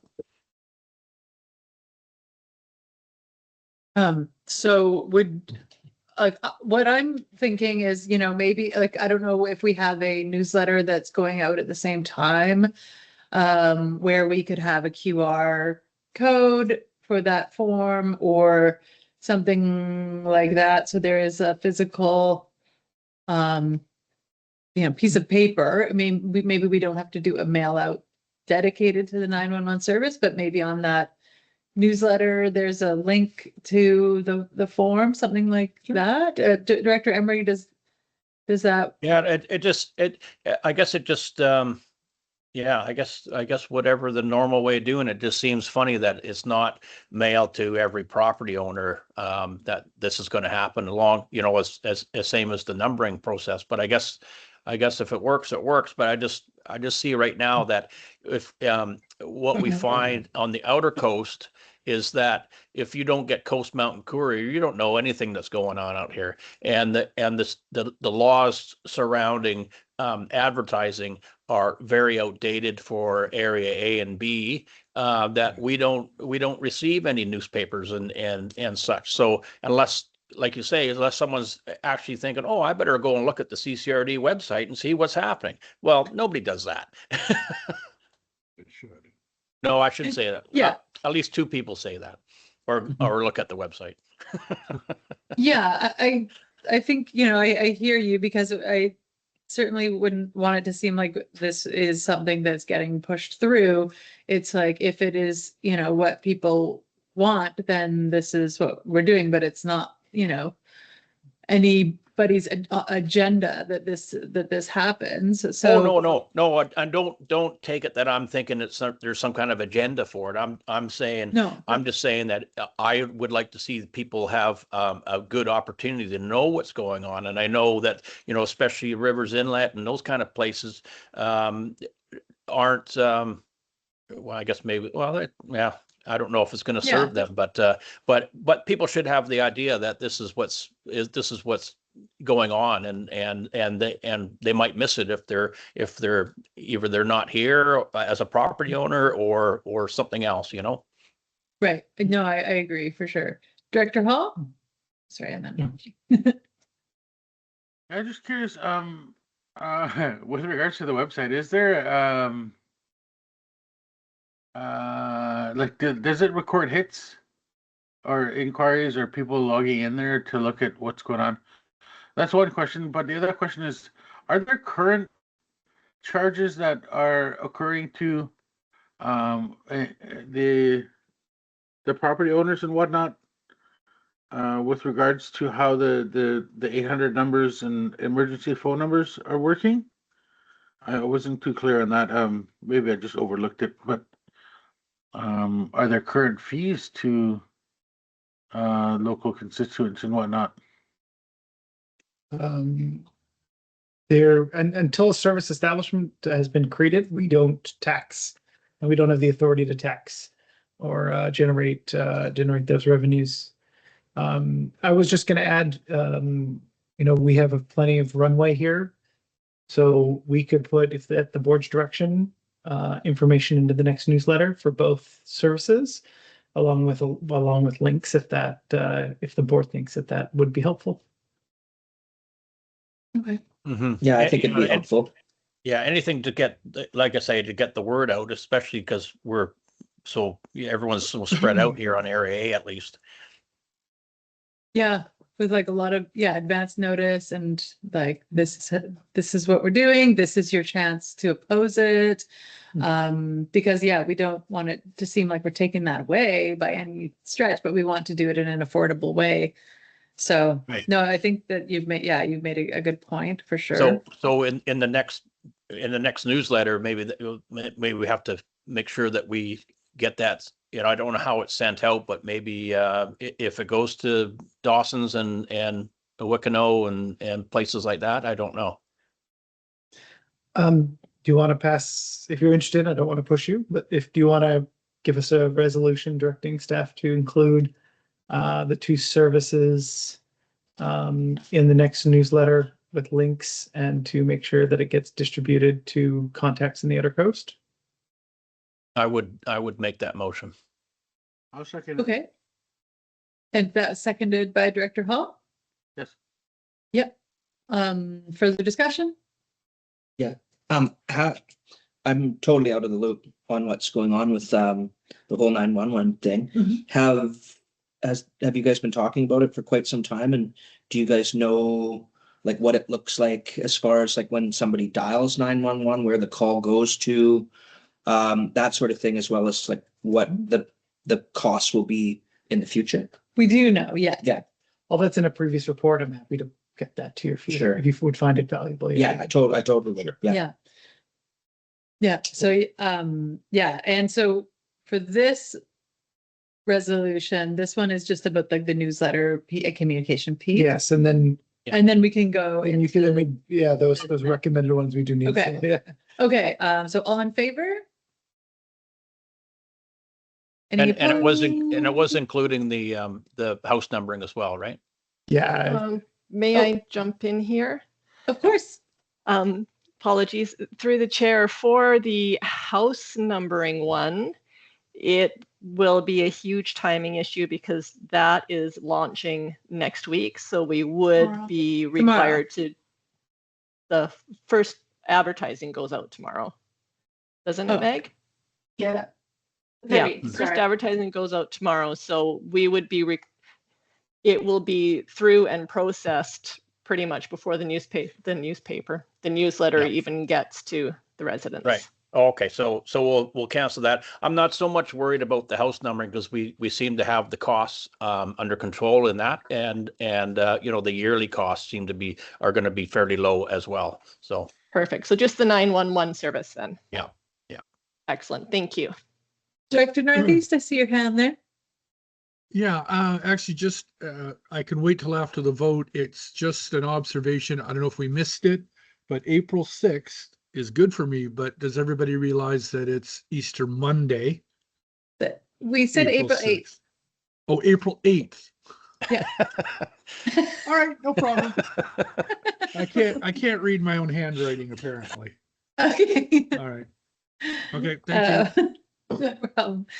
Okay, I have one more question about the 911. sure. If there's going to be information sent out about it, Mhm. does the public have access to what the costs are and all that too? Yeah, okay. Yeah. That's it. Okay, great. So all in favor of Director Emery's resolution for the communication piece on the 911 survey? Or yeah. Director Northeast, do you have a question again, or is it the? No, I'm just lowering my hand. Okay, perfect. Okay, great. So now that moves us on to the service establishment bylaw. So where are we at with this one after the discussion that we have had? Do we still move? These are the resolutions that we need. Okay. Recommendation. It's a mouthful. Okay, I'm gonna read it aloud. Should I read it aloud or should I just put it up on the screen? Ms. Harding, what do you say on that one? Should it be read Sorry, my aloud or? internet cut out for a hot second there. What was the question? The resolution for 11.2, the service establishment bylaw resolution, would you like that read aloud? Or should we just put it up on the screen and discuss and vote on it? Technically, we should be reading it aloud, please. Okay. I can if you wish, or you Oh, I can, don't- or I don't whomever is mind. making the motion. Um, It's a long one. Yeah. It's a long one. I will I read think it just that aloud. way everyone will be clear on what. She's been on holiday for a week. She can do some reading. Yeah, you gotta make me work, okay? Yeah, that's right. I hear you.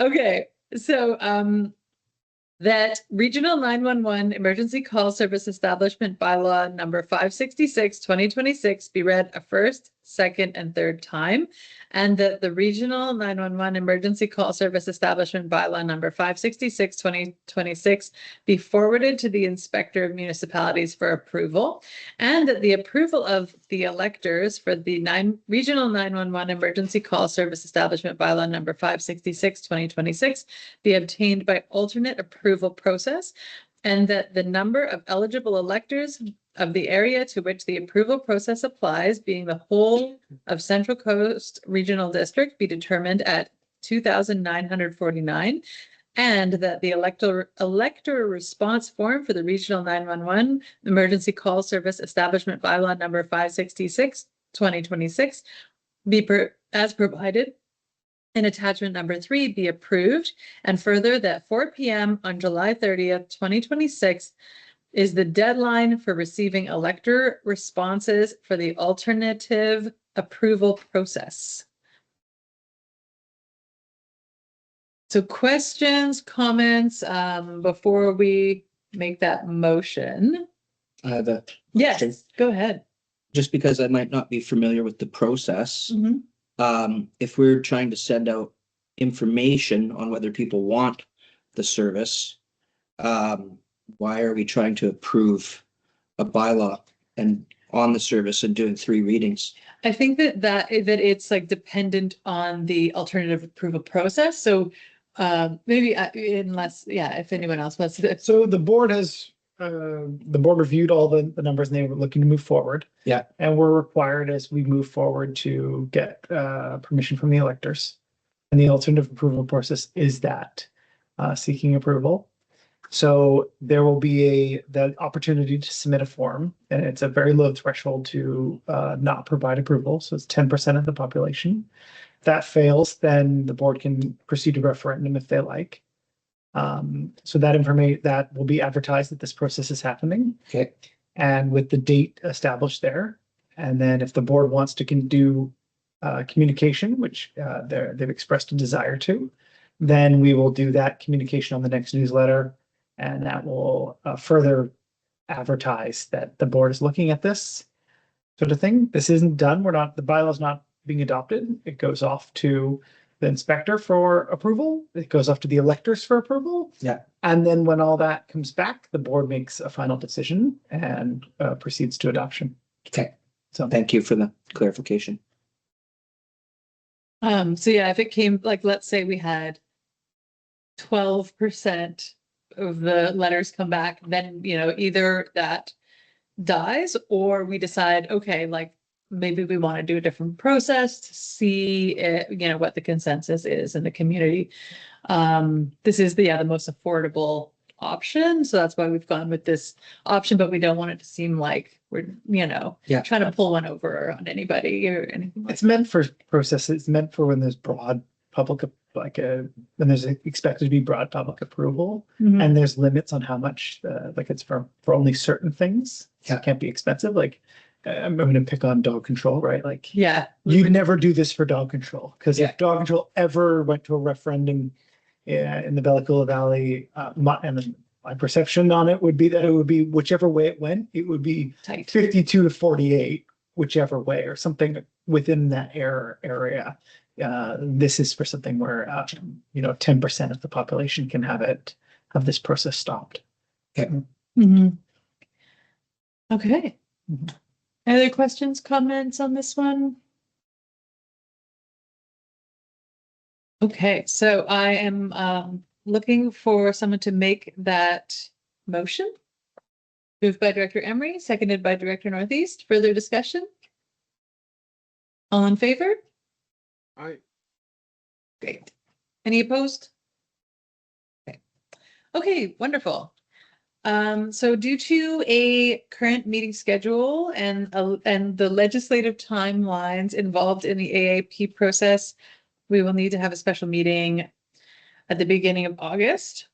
Maybe this is where the April 6th idea came, Director Northeast, because the suggested date here is August 6th. So perhaps that's where the April 6th idea came in. So we have a special meeting, possibly August 6th. So I'm going to give everybody an opportunity to look at the calendars. You don't have to look at Leslie's. Let's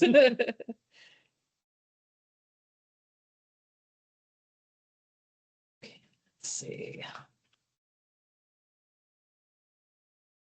That's fine with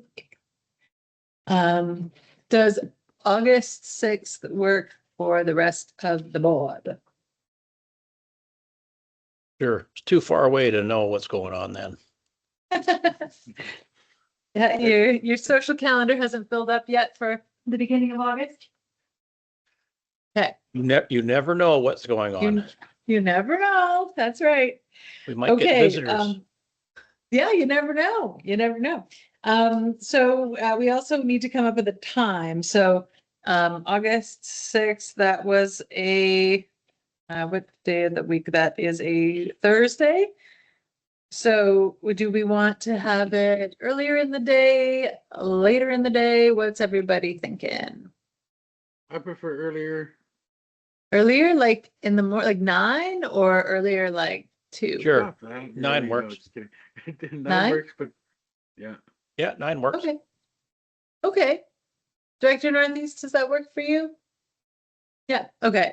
So I'm looking for a resolution that a special meeting of the board be held on August 6th, 2026 at 9 a.m. Yep. Yep.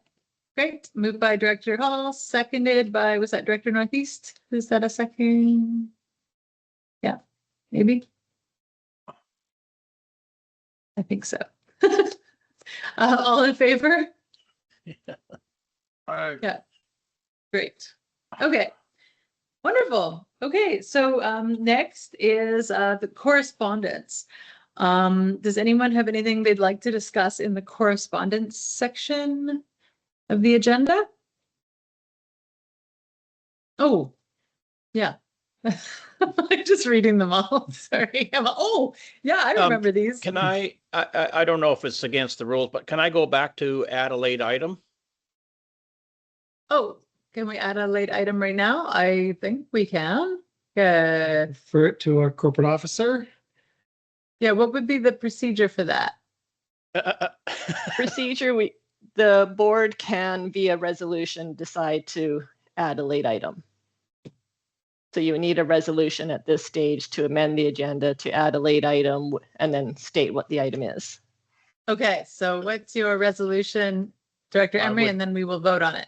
I would make the resolution to allow a late item. What is Or the just, item? or amend the agenda to allow a late item. But we want to know what it is before we say whether you can do it or not. Cell phone service in Ocean Falls and Owikano, and underserved cell phone service in the rest of the CCRD. Okay, so that's moved by Director Emery and seconded by Director Northeast. And all in favor of adding that item? Great. Any opposed? None? Okay, so that passes. So your item has been added to our agenda. So would you like to open the discussion, Sure. Director Emery? So Okay. with this last state of local emergency we've had in Ocean Falls, and also the complete lack of cellular service in Ocean Falls and Owikano, I would make a motion that the CCRD write a letter to the emergency management and climate readiness in the BC government, and also the CRTC, to explore ways that we can provide service in Ocean Falls and Owikano, and improve service range or quality in Bella Coola Valley itself. Mhm. During this emergency, there is a lack of communication in the town site and in Martin Valley, that in an event of emergency like we had, there was no way to say activate the emergency alert in people's phone to let them know, in the middle of the night, that there is something going on. Whereas we, as out in the outer coast, Bella Bella and Denny Island, we have that ability, or might have that ability. Mhm. So recently we have sent letters on expanding the cell phone range and areas. Mhm. So this could also, be a follow-up letter. We've had a number of emergency incidents, so I think it is very, fitting that we follow up with that. Did we receive a response from our letters? Don't recall, but if we did, they'd be in the correspondence. Yeah. agenda. We Yeah, can I don't- look I don't look at remember and get back that. to you. I don't Yeah. remember receiving a response for those, I'm but thinking, I was just kind of throwing it out there that maybe that we could have it in this letter that maybe a way to provide service in the rural areas is for the CRTC to allow a 10 cent a month application for fees for everyone with a cell phone to help pay for the remote areas. right, yeah. Do we want to include that, or would that be If like? it could be worded some way that to maybe try to figure out a way to help pay for this, if there's, if it's just a straight money issue that they're not doing this, or is there another reason? Or, why isn't TELUS, even though they have facilities in Ocean Falls and Owikano, why aren't they putting the cell phone in there? Is it because it's going to cost them money to for licensing or whatever? Maybe there's a way to make this happen, but that it is a little bit more fiscally manageable for them. Director Northeast? Yeah, I think thank you, Director Emery, for bringing this up. I remember this big discussion just after I joined the board when they were seeking approval for a tower, and the issue of under service to just the valley itself came up.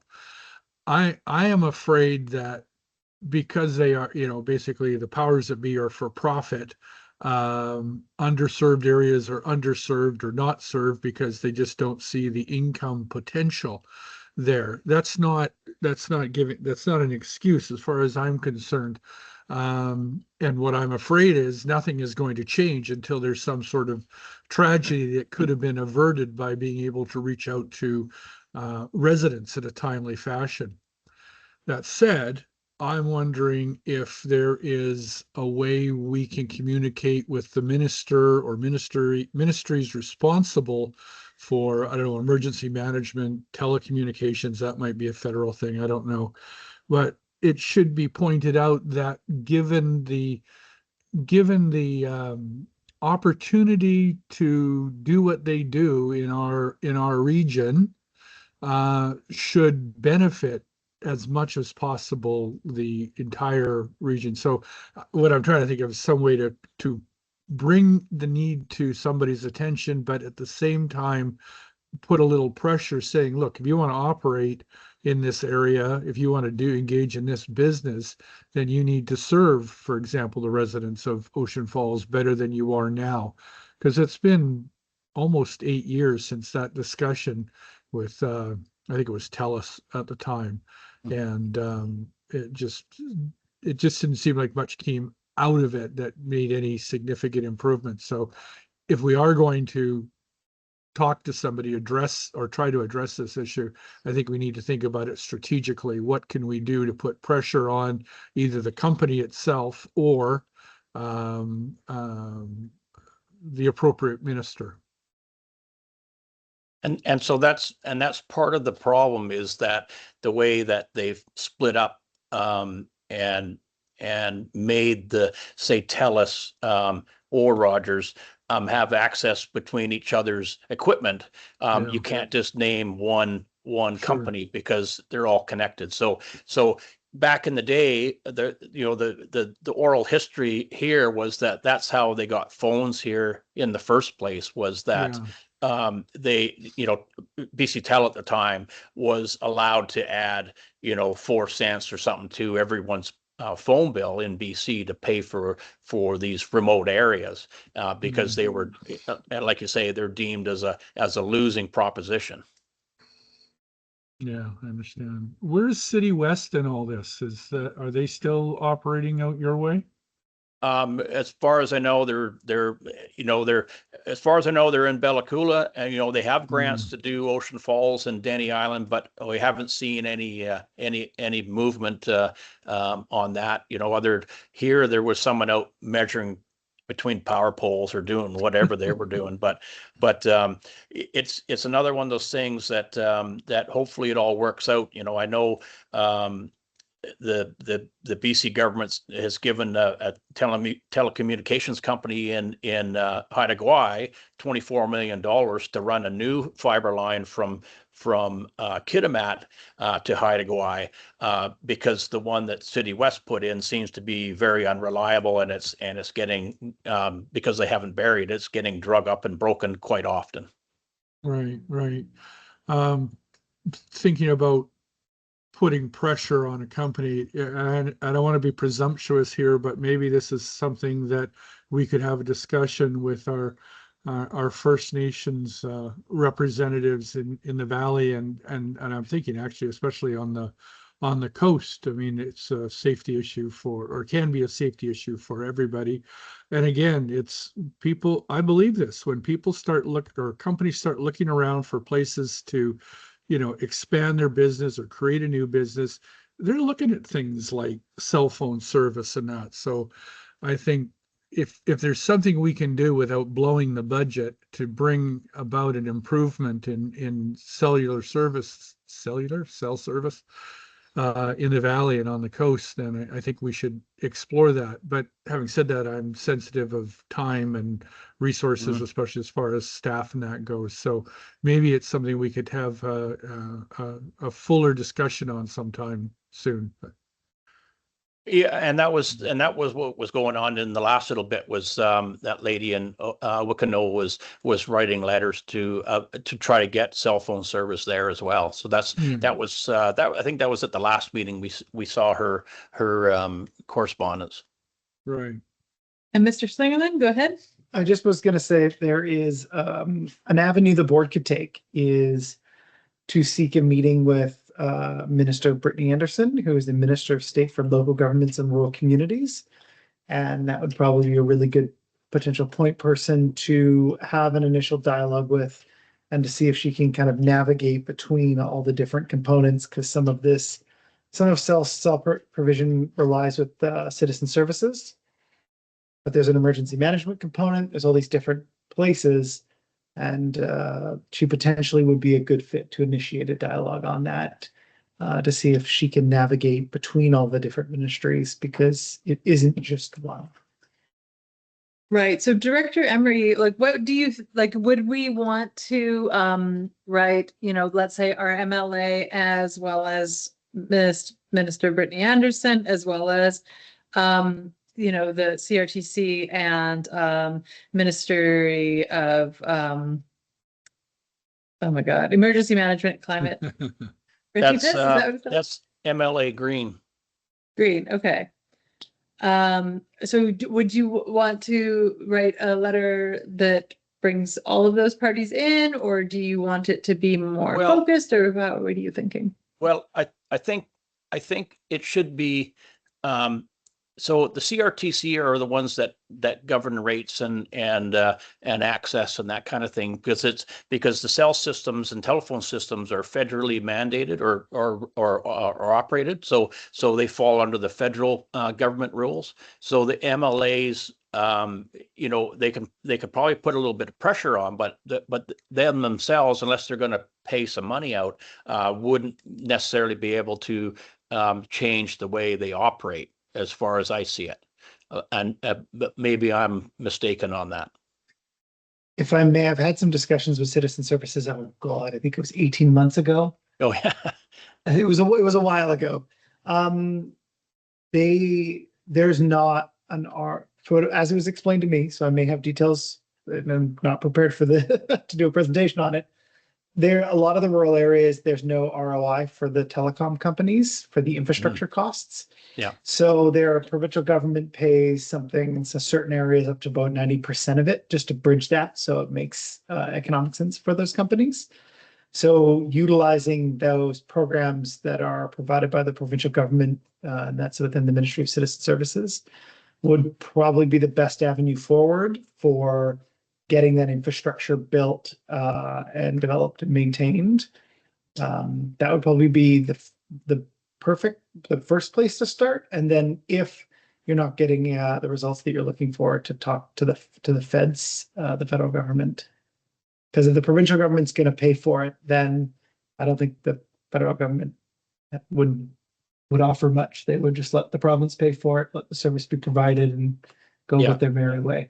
And I guess that's why, I'm thinking that if the government, the BC government if they do have been paying for some remote areas to establish cell sites and whatever, then that, in my mind, it makes more sense that if the CTRC said, okay, everyone who has a cell phone bill in BC, we're going to add $1 to your bill to pay for the rural areas. You can engage with CRTC. We're happy to write a letter and support the board in whatever initiative they want to undertake. Okay. I'm thinking, Okay, maybe I'm thinking too grandiose or whatever, but in my mind, and maybe not even just thinking about the CCRD's area, but everyone else's area. Like if you did, add, a buck or whatever it worked out to, or $1.50 a month, that's not really much on a phone bill. If it's going to provide, cellular service to underserved and unserved communities that people in the cities quite often visit and complain they don't have cell phone service. Right. Okay. So as far as the resolution goes, the resolution would be that we would direct staff to draft a letter to fill in the blanks and I just wondered if we can send it, send it to a bunch of people's, but I think in the end, unless the provincial government, I don't think is going to want to put more money out there. They're in the hole a little bit now already. So, but it would be good to have their influence on the CRTC to add, to the bill. okay, so a letter requesting support. That be Yes, what we're looking for? Yes, okay. Is that, yes, to is that? Yeah, I don't know. Curtis might know better than me, but I don't know if it's better to send the letter to the CRTC right to begin with, and just CC the BCMLAs there, or start with them and then try to move to the CRTC. If I was to give a recommendation, it would be to see about getting a meeting with Brittany Anderson, because Okay. she can help navigate, and then you'd be able to, I think that would be a really good first step, because you could have a dialogue with the minister about it. And then from that meeting, I think your path would be clear. Whether you're escalating and going one direction, if, let's say, you get her ear, because money is put aside every year to expand the rural areas. And it's what might be talking about is just prioritization. Can you move us up a list? Where are we on a list? Are we even on the list? Right. If we're not on the list, how do we get on the list? So Yeah. there's a lot of unknowns. So I think that I recommend that the board start a dialogue with the minister. And then from there, I think you're going to know your answer Okay. and know where to go Okay, next. so let's make that the motion then. Okay. To request a meeting with Minister Brittany Anderson to discuss, where we are on the list, or how to move forward with getting better cell phone coverage in our remote communities. New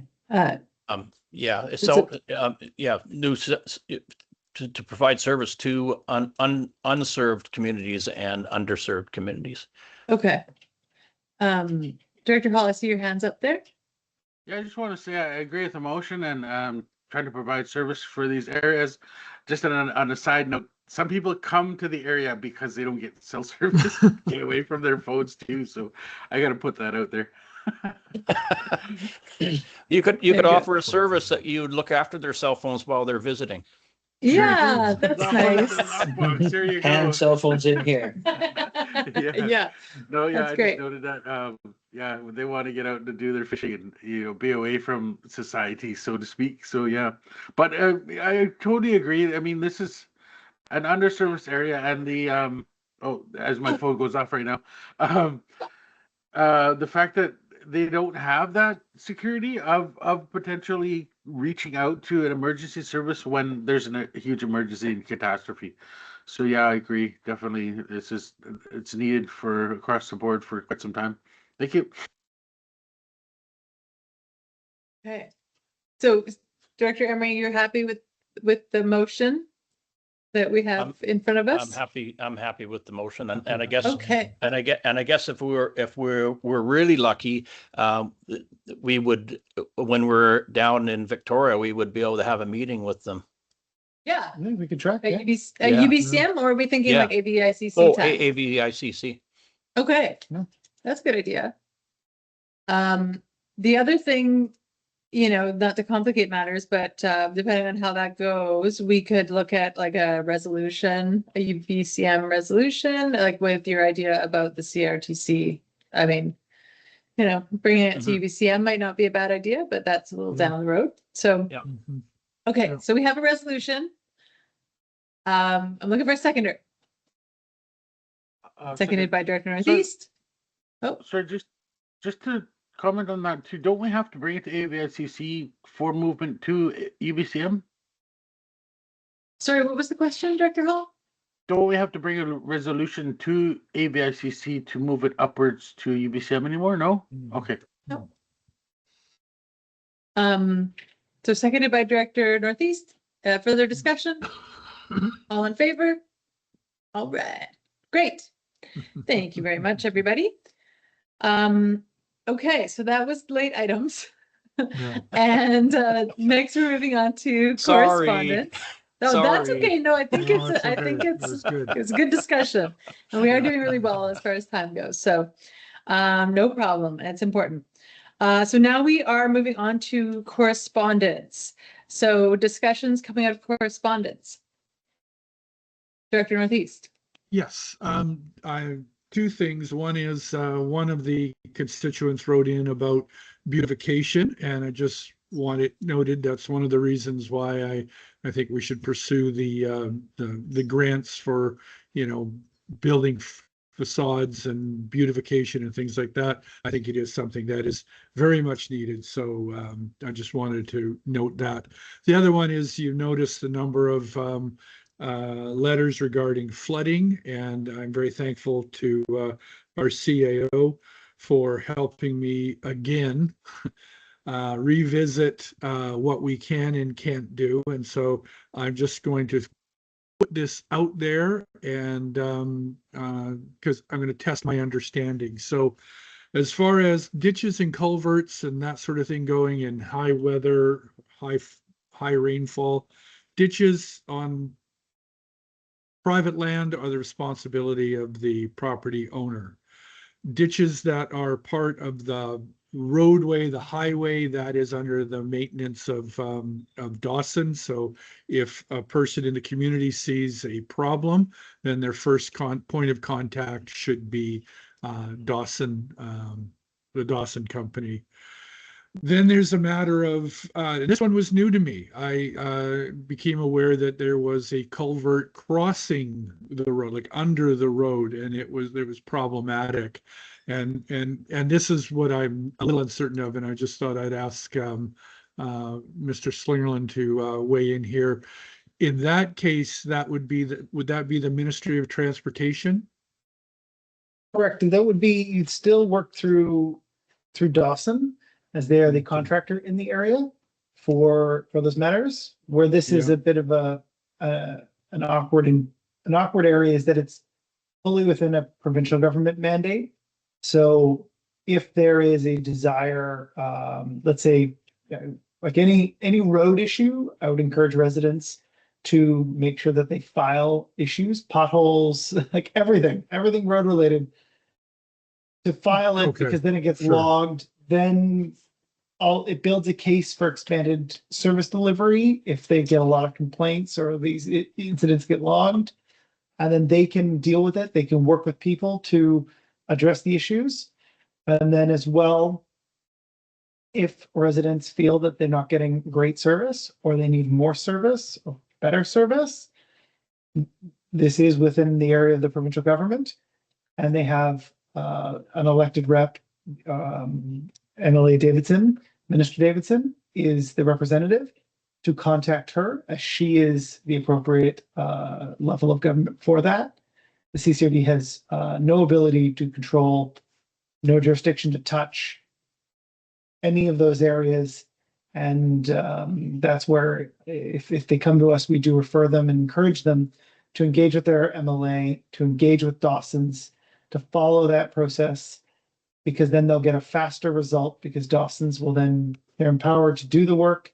The MLA can put pressure on them to escalate things, and the CCRD has no official place, role, jurisdiction, or authority on any of these matters.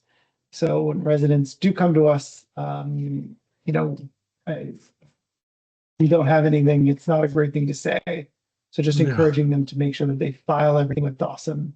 Yeah. Engage their MLA, they deal with the appropriate level of government so they can get a result. And if they're not happy with the service they're getting, then to go to their MLA, because their MLA controls those service levels. It's similar to some of the areas that are under our area. If they would like another dump day, that's fully within our control. You know, we go through the costs, the board would go through that, the Right. board would make a decision. That's fully within our control. We control whether there's another dump day. We cannot in any way touch provincial infrastructure and have no role in it. So that's where part of it is that communications piece of when, hey, these things happen, here's where you go. Again, back just so the resident has the best experience. Because if they come to us, there's not much we can do. Right, yeah. So the key takeaway is when you see if somebody sees a problem with flooding or any other issue with the road, first call is to Dawson. And if you're not happy with the response, or they say, well, don't talk to us, talk to CCRD or something, then it's to your MLA and upward from there. Awesome, thank you. I get a few questions all the time. It's been going on because our roads are pretty poor here. The biggest question is that people would like to have a look at Dawson's contract and to know what they're actually supposed to be doing in the contract, and not just guessing at what they're supposed to be doing. If I may jump in, if any resident has, I think it's $10, they could go through the provincial freedom of information process and request that document, and the province, I imagine within a month, would be required to provide it to you. I'm not as attuned to the provincial process, but you could obtain that if you are interested as a private citizen. I'll pass that on, and maybe someone will be able to wade through the paperwork to do that. I just have a question, like as far as advocacy stuff goes. So we did write the letter that we wrote about winter maintenance on Denny Island. That was that, just to refresh my memory. We did receive a response to that on this one. So that was to the Ministry of Transportation and Transit. So we did do some advocacy work there. Would this be another place where we would still encourage residents to take those avenues, but would we be interested in doing a little bit of advocacy work as far as less specifically, but more about, like as Director Emery's saying, like adhering to contracts and ensuring that houses aren't being flooded due to lack of maintenance of these pieces of infrastructure? Or is that our realm, the advocacy realm, in that way? Or is that something that we don't want to go near because we don't want to end up holding the, back? Director Northeast, you have your hand up, or is that? No, sorry, I just keep forgetting to take it down.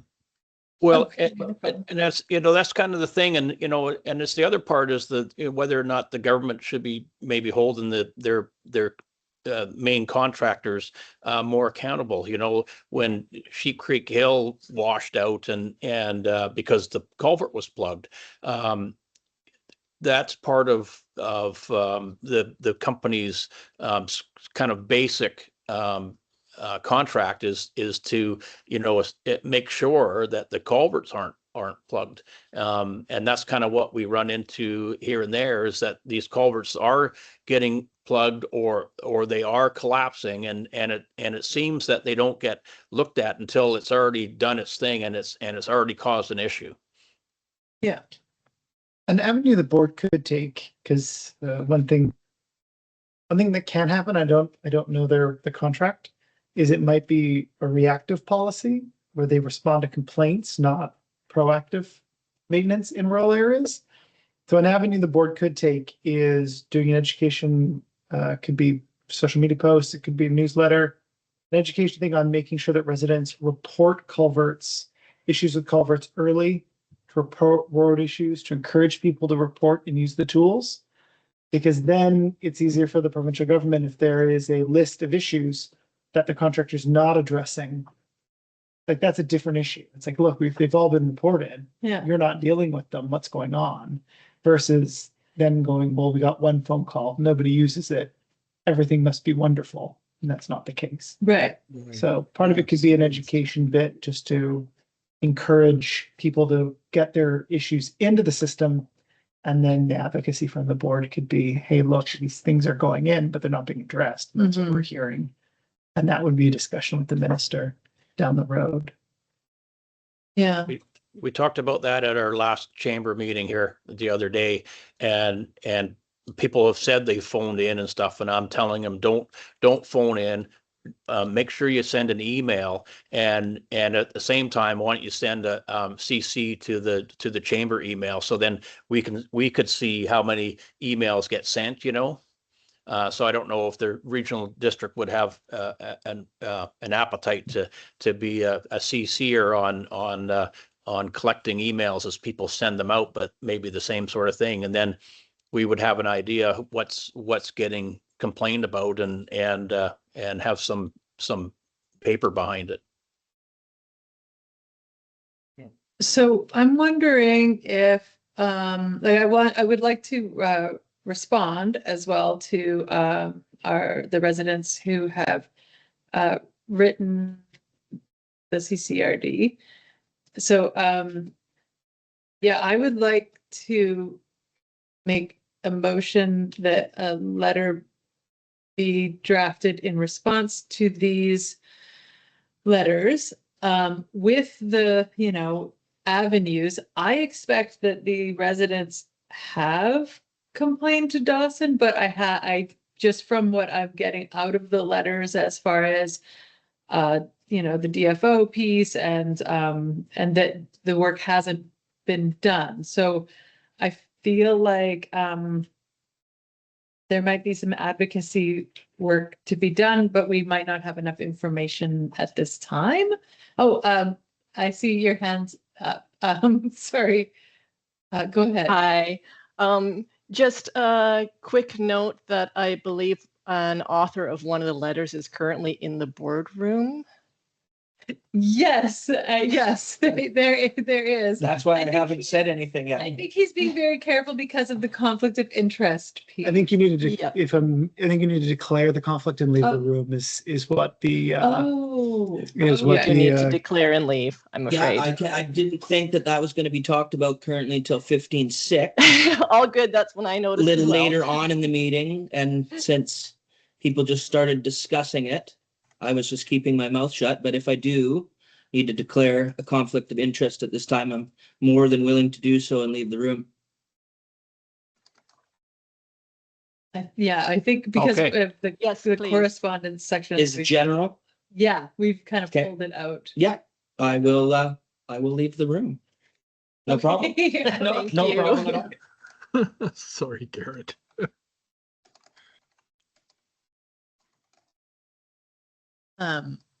Okay, and yeah, sorry, my motion was very all over the place there. Because I was working it out as I was saying it. So I'm thinking, I would like to make a motion that we write a letter in response outlining the procedure and contact information for residents to to contact who they, who needs to be notified as and then see where we go from there. And if we want to add the advocacy piece, then we can look at that when we make sure that the proper steps have been taken. Somebody help me out, board. I feel like I don't know that. I want to make sure that we do respond to each of the residents who have written to us.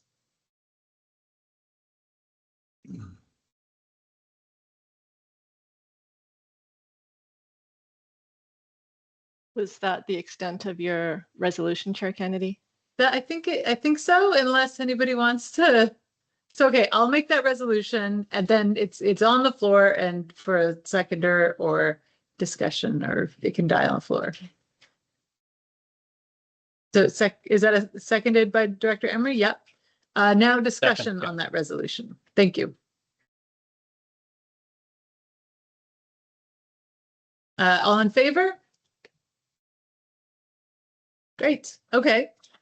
Perfect. Anything else on this piece or on correspondence? Just All just right. that I Oh, that go this, ahead. I was just going to say just that I should probably talk to that fellow in the Ministry of Environment and Parks about our applying for an exemption of the waste management plan for Area A and B. I think I still think it's it's going to cost a pile of money, and we did get a letter from a concerned citizen that we shouldn't have tried to get an exemption without talking to everyone, which doesn't make sense. But they also didn't realize the amount of money that this is going to cost to do this study. So they might have had a change of heart of what was going on. Okay. Information only. Okay. Okay. Great. Okay. Thank you very much, Director Emery. So with that, next we need a motion to close the meeting for the purpose of consideration of items that fall under section 90, subsections 1A, C, and 2B1. Moved by Director Emery and a seconder. Seconded by Director Hall. Further discussion? All in favor? Great. So we are going to close the meeting. The public portion of the meeting is now concluded. Thank you, everyone, for attending.